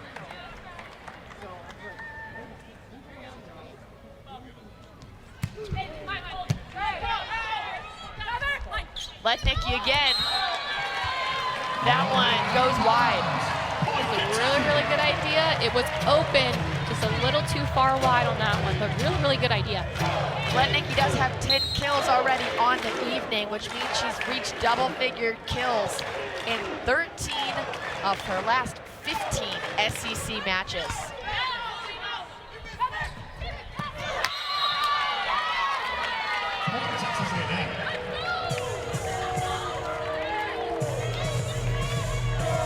Like I said, Texas A&M hasn't used those middles very often, so you saw at least Getzinger already going to that outside, leaving that middle wide open. So if they're able to get a ball to the setter's hands, I think going to the middle is their best option right now. Kill for Perkins. Busla Tepe, what a save. Aggies arguing that ball was down. I believe it was. So the point will stay with the Aggies. Really smart shot again. She's been swinging hard all game. Really, really good decision to go up and tip that ball barely over the middle blocker. That's exactly how you want it to do it. It kind of barely gets over their hands and drops right to the middle of the court. Really hard for anyone to defend. That kill will go to Caroline Youth, her 7th of the evening. The Aggies now as a team hitting 243 with 40 kills on the night as they are getting very close to closing out set 3. Cats up 2-0 overall, but the Aggies with the advantage here in the third as Craig Skinner has called a timeout. Offensively, they're on a roll right now, hitting 375 to Kentucky's 143, and that also has to do with them getting their block back involved. Took away a lot of Kentucky's options that have been working the entire game. And the Kentucky offense has changed without Rutherford in the action there tonight. She's questionable to return at this point, and here in set 3, Kentucky having to make it work without her. What have you seen change? Looks like Kentucky is going more to their left side hitters than they were before, which makes it easier for Texas A&M blockers. When you kind of take that right side out, they're not really worried about it anymore. And then they also have that middle left for Kentucky, so when both of your main hitters are on the left side of the court, it makes it really easy for that blocker to either stay and play on the middle or make a move out to the left side. So if they really want to kind of get Texas A&M defense out of the rotation, they really need to start using Brooklyn DeLay in the back row once she gets back there. And she certainly can. I mean, for a true freshman to play all 6 rotations, you don't see it every day in this league and at this level, but DeLay has shown she's more than capable. Ava Underwood to serve next for the Aggies.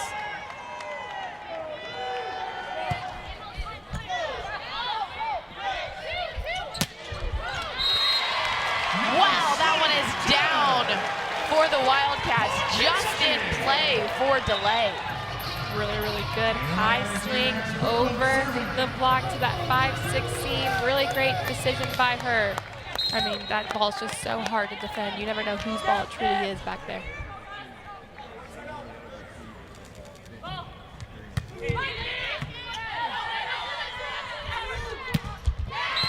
Into the net, gives a point to the Wildcats, and just when you think the Aggies have this one within reach, we are all tied up again. 23 on both sides of the net.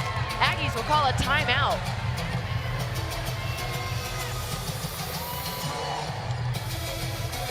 couple of mistakes there for Texas A&M. They cost him that lead and have tied things back up at 23 all.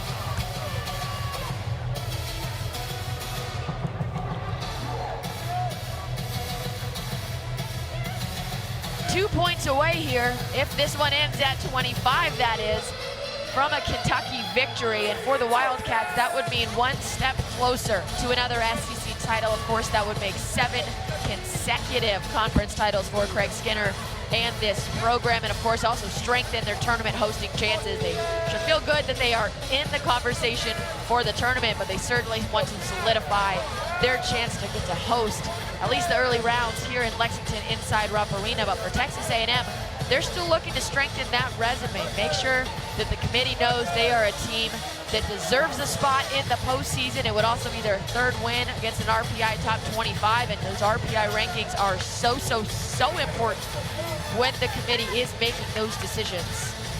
Every little part of that matters. So even Texas A&M taking a set off of Kentucky and even maybe losing 4 sets, down 4 sets, helps their resume. So every little point, every little part of the game really matters in terms of that RPI, because taking a set off of Kentucky for Texas A&M boosts their resume of, look, they can compete with these top-ranked teams. Kind of hurts Kentucky a little bit, but it helps them out. So you have to realize that every time that you're playing these games, in these really close games like this, it matters. The points matter, the sets matter, if you're going to get put in that tournament or not. Absolutely, and Kentucky 12th ranked in the polls this week, but their RPI has them in 9th place. So this will be a top 10 RPI victory for the Aggies. A&M 28th in the RPI at the moment.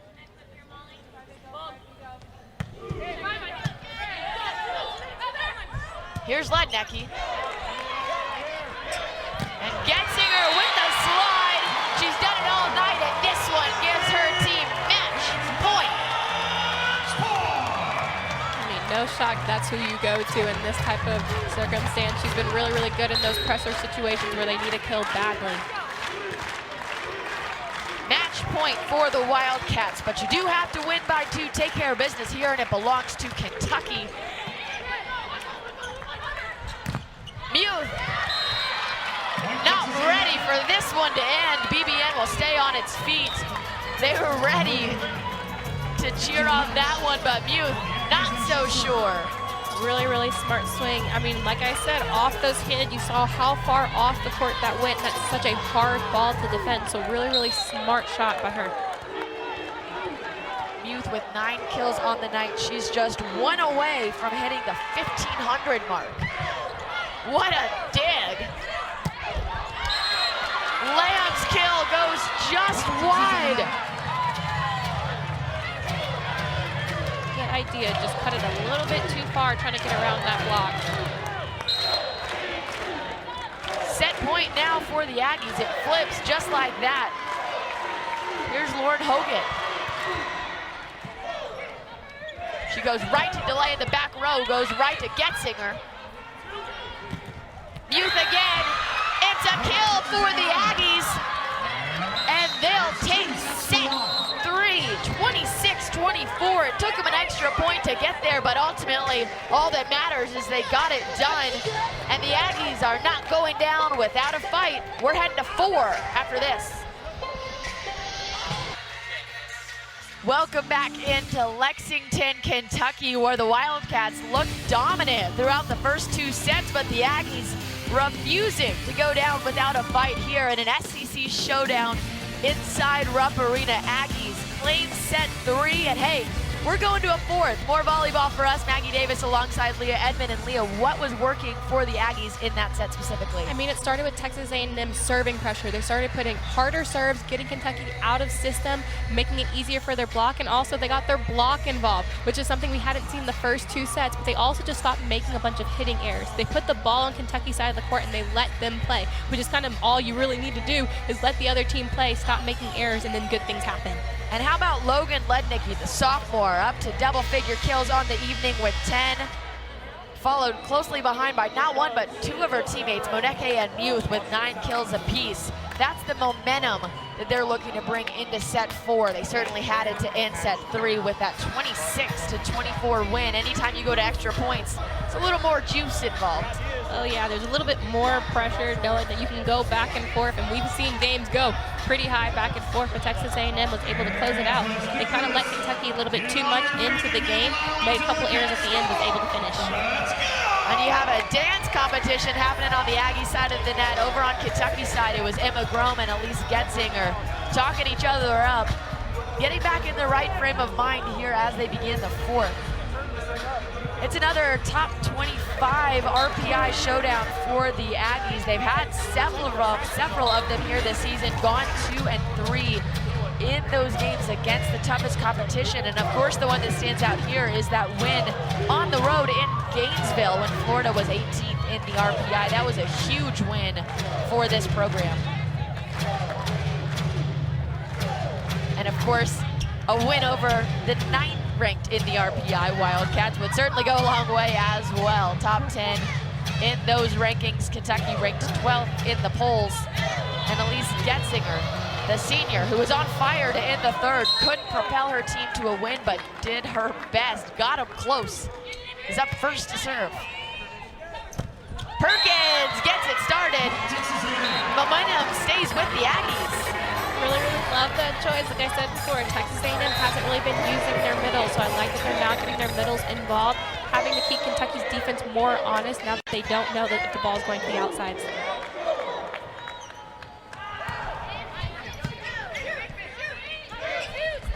Grom up to Teeler. Targeting them in the back row. Ava Underwood couldn't get that one back. What a swing by the senior. That's a great thing about Ajani Taylor. She came into this program as an outside, so Kentucky's able to use her not only in the middle, but in the pins, making it a lot more difficult for other defenders to know where she's actually going.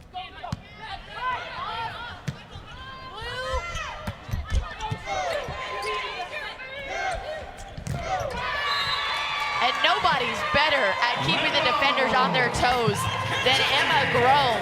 Set all the way out to the outside to Erin Lamb on that one, who registers a kill for the Cats. Really smart swing by her. She's so good at going off of the hands, caught Texas A&M floating to the pin and just took the ball right with them.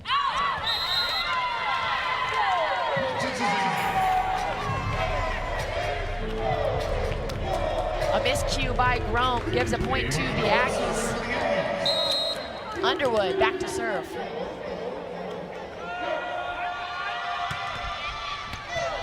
Right to Wilson in the back row, who's back in for the Cats. Another kill for Erin Lamb. She's doing a great job of this game of finding the edges, so using that right blocker's hand to go off into the pin and then going inside that middle to get hit left back. She's hitting some angles that you don't think she'd be able to get the ball there, but she finds a way. Tuzzo with the serve. Met by the block. Point to the Wildcats. That was almost a kill for Texas A&M, but they touched it at the last second as it was going out, so block for Kentucky. Have to retrain your reflexes on something like that to not reach for it in that situation. Yeah, that's a hard one because it's like one of those in between. You don't know if it's going to go out or if it's going to stay in. Great set by Grom. Wilson gets it over. Free ball opportunity for the Cats. And Teeler making the most of it. Cats up by 3 in set 4. Kentucky's doing a really good job of getting her involved with the offense. I mean, she's hitting .750 right now, only 1 error on 12 attempts. So efficient.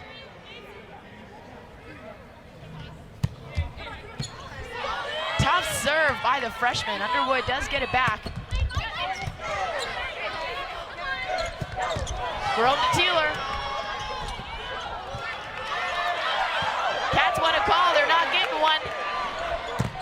Frustration by the Wildcats, trying to get back in system now. Delay handling her business on the outside. Here comes Muth. What a save by Tuzzo. Wilson is there. Muth again. for the Aggies, and the Cats visibly frustrated by that one. Craig Skinner cannot believe it. And that's what I was talking about those earlier. That is like a ref's opinion, that it's up to the ref's discretion. I'm unsure if you're able to really challenge anything that happened on those. You might be able to get in on that forward touch, but yep, that's those ref discretion calls that you really have no control over. He's grabbed that challenge card like he wants to use it, but I believe you're right. He's challenging the touch on previous play. They have found a way to challenge it, so the refs will take another look. He's got his team all huddled around, absolutely in agreement with the challenge on that one. Yeah, definitely saw a lot of anger from the Kentucky bench on a couple of those plays.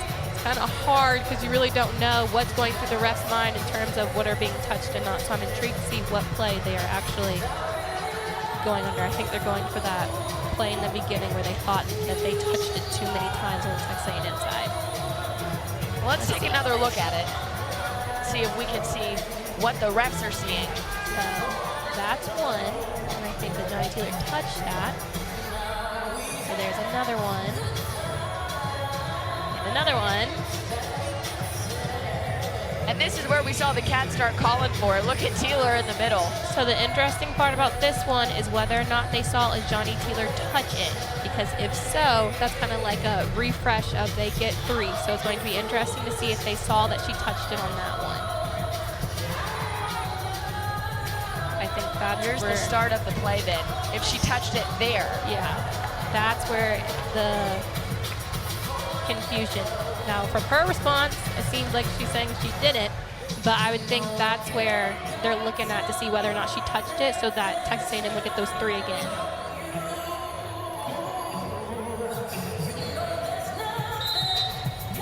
Oh, they said it was 4. They will rule in the Cats' favor.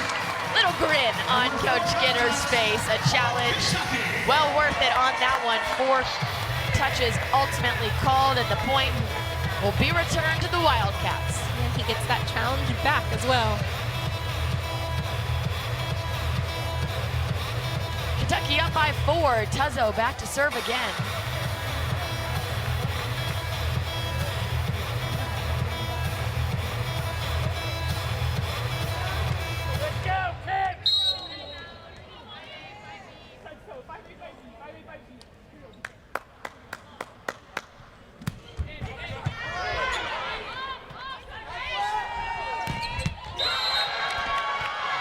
A kill for the Aggies.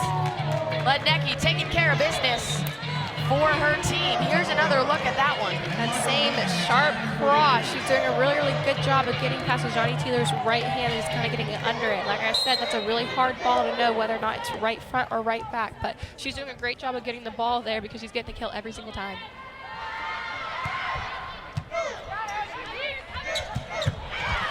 Taylor again. Aggies get it back, but nowhere close to inbounds. Another kill for Taylor. Lots of power behind that one, and that starts off with the serve. Texas A&M gave Kentucky a little too easy of a serve. If they want to take a Johnny Taylor out of the game, they're going to have to serve a little bit more tough. Bevan with the serve that time for the Wildcats. Here's Moneke. But Gettinger will finish it for the Cats. Kentucky's doing a really good job of getting their middles involved. That makes the Texas A&M defense have to stay honest, have to wait and see where the ball's going to be set. And Emma Grone's really good at deception, so you know that's difficult for them to find where they should set up their defense. Long ball by Caroline Hughes gives another point to the Wildcats. Bevan back to serve again. We're seeing a lot of uncharacteristic errors from Texas A&M considering how they played that 3rd set. Lots of balls trying to get around that block instead of playing where they know, trying to force the ball too many different places right now. Little desperation. And you get that, and you understand that in this situation, of course. It worked to their favor at the end of set 3. We do have another challenge on the court. This time it's by Jamie Morrison. He's looking for a net violation. It's like a quick decision by the refs.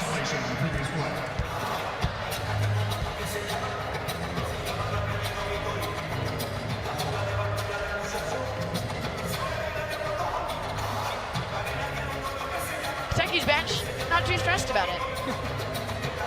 Notorious for their dances during challenges.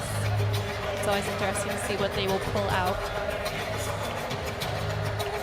A little less fun on the Aggie side as Morrison waits to see if that call is overturned. Here's a look. And to review, the call is confirmed. Point Kentucky. Nope. But he will not get the call reversed in his favor. Point stays with the Wildcats. No net violation in sight. Didn't see any of that evident on at least the angles we had. From the angle we had, it looked like clean, but he might have gotten away with a little bit of under if he would have challenged that instead. It looked like the Kentucky blocker was under the net a little bit, but he chose net violation.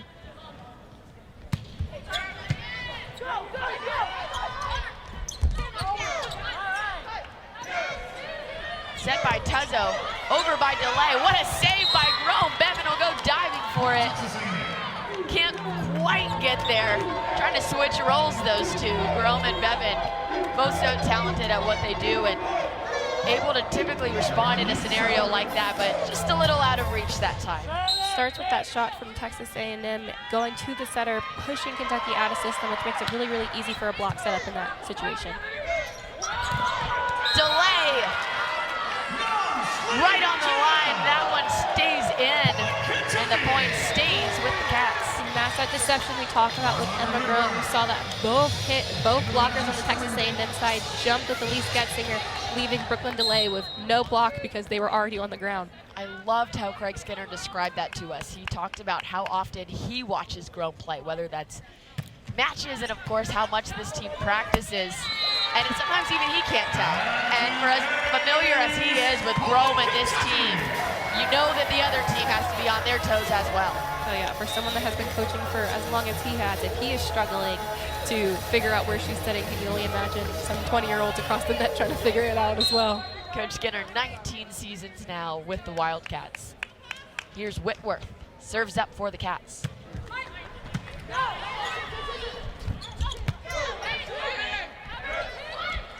All the way out to Delay, taking care of business on the outside. It's another kill for the freshman. Found that split right down the middle of the block and was still able to hit deep. And really, really good idea in that sense, because you see most hitters, when they have that block, they want to hit straight down, but she's still staying deep, making it hard for the defense to play. Man's the winner of the fourth raffle.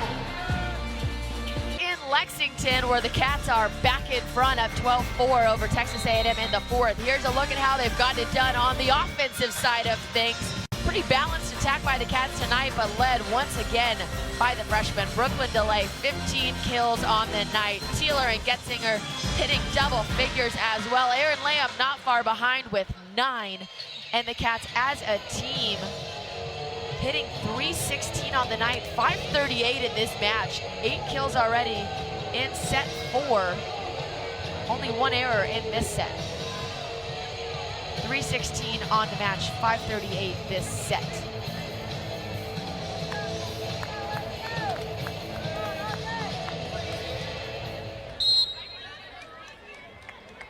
Cats with a big lead. Whitworth looking to keep it going. The Cats are on a 3-0 run.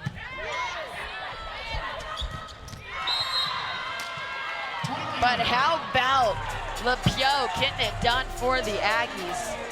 That high contact point coming in handy. She has just so many angles that she's able to hit on the court that maybe not everybody else is. A beautiful shot down the line. It was open and she took it. It's been a pretty balanced attack for the Aggies as well. Lenecki the only Aggie in double figures, but Moneke, Youth, and LePio not too far behind. Layout for that one, but couldn't quite rein that one in as Kentucky picks up another point here in set 4. Big lead for the Cats now, up 13-5. Delay set to serve.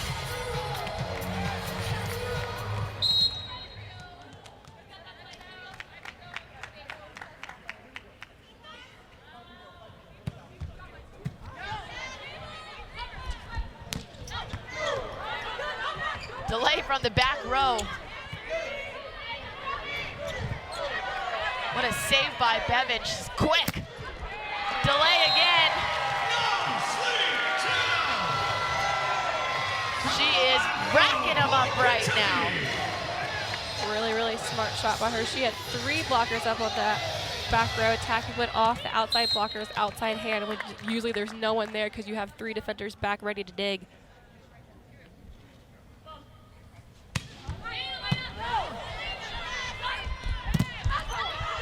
Moneke at the net.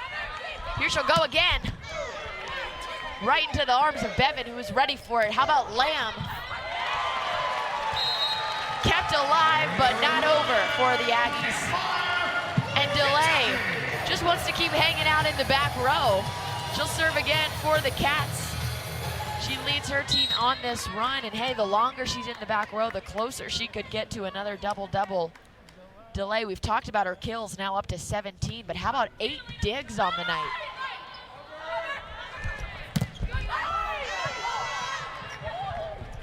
LePio. Great angle for the 6'6" opposite.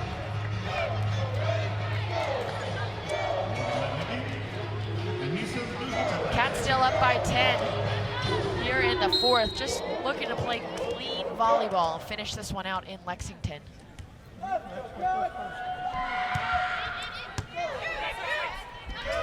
Rome to Getzinger. Too much for the Aggies. Really, really great run by there. They kind of make it shift, kind of ran that one more inside right behind Emma's head. So mixing up those depths of going to the pin, back inside, make it really hard for Texas A&M blockers to know where to set up.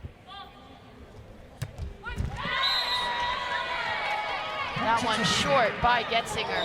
We'll give a point to the visitors.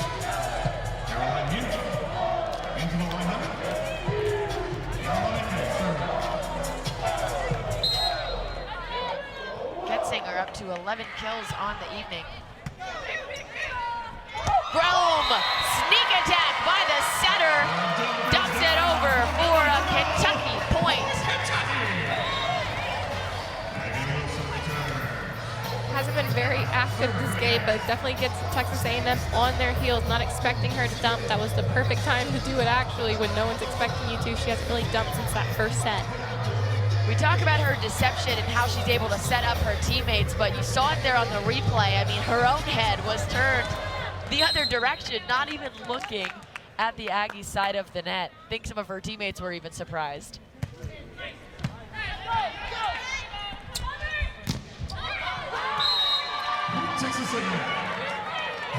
There's a point for the Aggies off the hands of Logan Lednicki.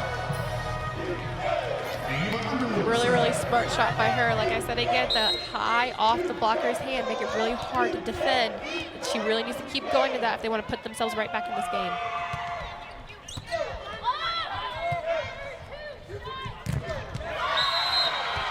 Lamb right into the block. Aggies will pick up a point.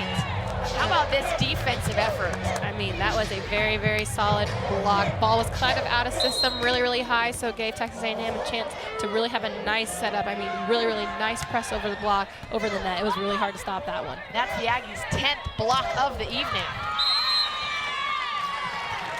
Lamb that time gets around him, though, for a point. Wildcats. She's doing a really good job of moving the ball around, especially after she gets blocked, finding those often off shots, not hitting it all the way hard, getting Texas A&M out of their defensive rotation. So 10 blocks by the Aggies, led by Molly Brown with 6 of them. How about a kill that time? Defense into offense. That's how the Aggies are playing right now.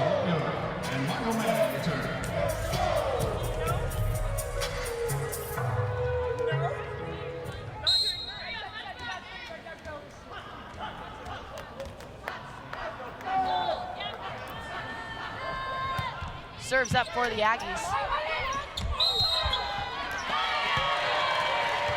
But a point to the Wildcats, another net violation. Yep, Texas A&M was called over on that. They have to allow Emma Grove to play the ball first, and that did not happen, so they got the call.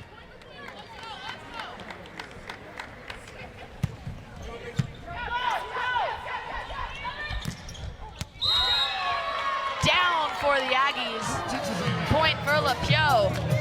that high corner swing again. It's been scoring all night, and it's still open. It's just such a hard ball to defend because it's in between two blockers, and usually the blocker is supposed to take up that part of the court, but she's so tall that she's hitting over the blocker, which makes it really, really hard for the defense. So Cats up by 8 here in set 4. 25 points would give the Cats a victory. But the Aggies not going down without a fight, although that one will give a point to the Cats, now just 5 points away from extending this win streak to 13 straight matches.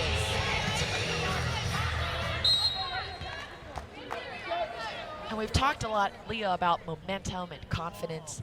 13 straight wins at this point in the season. What can that do for this team? I mean, it's really helpful going into the tournament time. You know exactly what you need to do to win. It's just kind of also a mood booster, especially for a team that struggled in preseason, to know that they're capable of doing this after how they had their preseason. It's really, really good too, but you're in a flow, and that's what you want to be. You're rolling at the end of the season at the perfect time. You don't want to peak in the beginning in September. You want to peak in November around this time. And Craig Skinner's teams have historically done that. Loads up in that non-conference schedule to get his team and his players like Elise Getzinger firing like that come November. Really smart shot by her. I mean, she's been swinging the entire game, and Kentucky's done a good job of lots of their hitters have been swinging and throwing in those tips, because now Texas A&M is kind of back in the deep part of the court waiting for them to hit a hard ball. Delay back to serve. Here she goes. Tipped over, can they get it? Over the table goes Moneke, but she gets the ball back to her teammates. That'll be 4 though on the Aggies had they hit that one over. Great effort though by Brianna Moneke to get all the way over, out of bounds, almost over the scorer's table to get her hands on that ball. Timeout by Texas A&M. What's the message here? I mean, it's really hard at this point in the game. It's 22-12. Kind of dug yourself in a hole. Texas A&M kind of lost their defense that they were doing. I mean, Kentucky's hitting .636 right now, which basically means that all the hitters are just getting kills every time they swing. So they kind of lost that blocking and defense and that serving pressure that they had. But there's also a reason behind that. Well, certainly a balanced attack by the Wildcats. 4 players in double figures, but once again, they're led by the freshman, Brooklyn DeLay, pacing the action. 18 kills on the night, hitting .268, Leah. She's done a really, really good job of moving the ball around. I mean, she's getting her hard balls that go straight to the court, but she's also doing a good job of hitting off the block and throwing in shots. It's a really, really good all-around offensive game for her. She also has 8 digs on the evening, just 2 shy of that double-double. 4 times this season she's hit that marker in double figures in kills and digs. Such a special combination of talent for a 6'2" freshman to be able to hit double figures. Not just in kills, yes, we see her getting it done at the net, but to take care of business for her team in the back row as well. A real testament not only to her talent, but her work ethic as well. She's gotten so much better back there. It's really hard as a freshman to play 6 rotations. That's a lot of pressure on you to play a complete full game, and she has taken it and ran with it. She's done a really, really good job through this SEC play.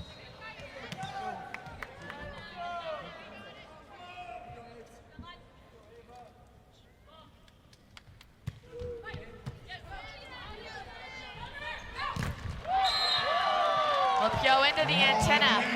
We'll give a point to Kentucky. Yeah, that ball in that set was a little wide. She was trying to find a way to get it back in, but just hit that antenna on its way back.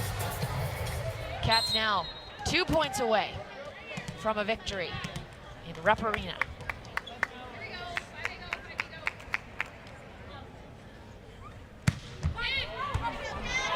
Cats on a 3-0 scoring run. Looking to close this one out. Free ball opportunity here. Rome with the set. Sneak attack. Getzinger slide. Aggies can't get it back, and there you have it. We're at match point. Cats feeling themselves on this side of the net. Looking to close it out. Delay. Another serve. Kentucky on a 4-0 scoring run. One more will do it. Moneke with the swing.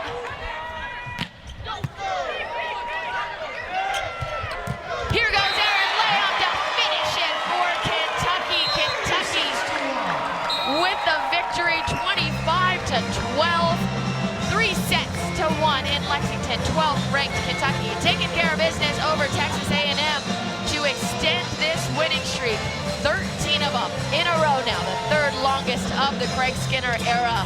He's had so much success throughout his 19 seasons here. They've won 6 straight SEC titles, and the Cats still well on their way to a 7th. Just great all-around offensive game by Kentucky. I mean, Emma Grum having 55 assists and having over 4 hitters in double-digit kills make it really, really easy for Kentucky to be on a type of roll. Really, Texas A&M gave their biggest fight, but Kentucky got it at the end of that 4th set. Absolutely. Brooklyn DeLay pacing the offense with 18 kills. And how about Ajani Taylor getting it done in the middle, even sliding over for a bit as well. She had 12 kills on the night. Balanced attack for Kentucky. For Leah Edmond and our whole crew,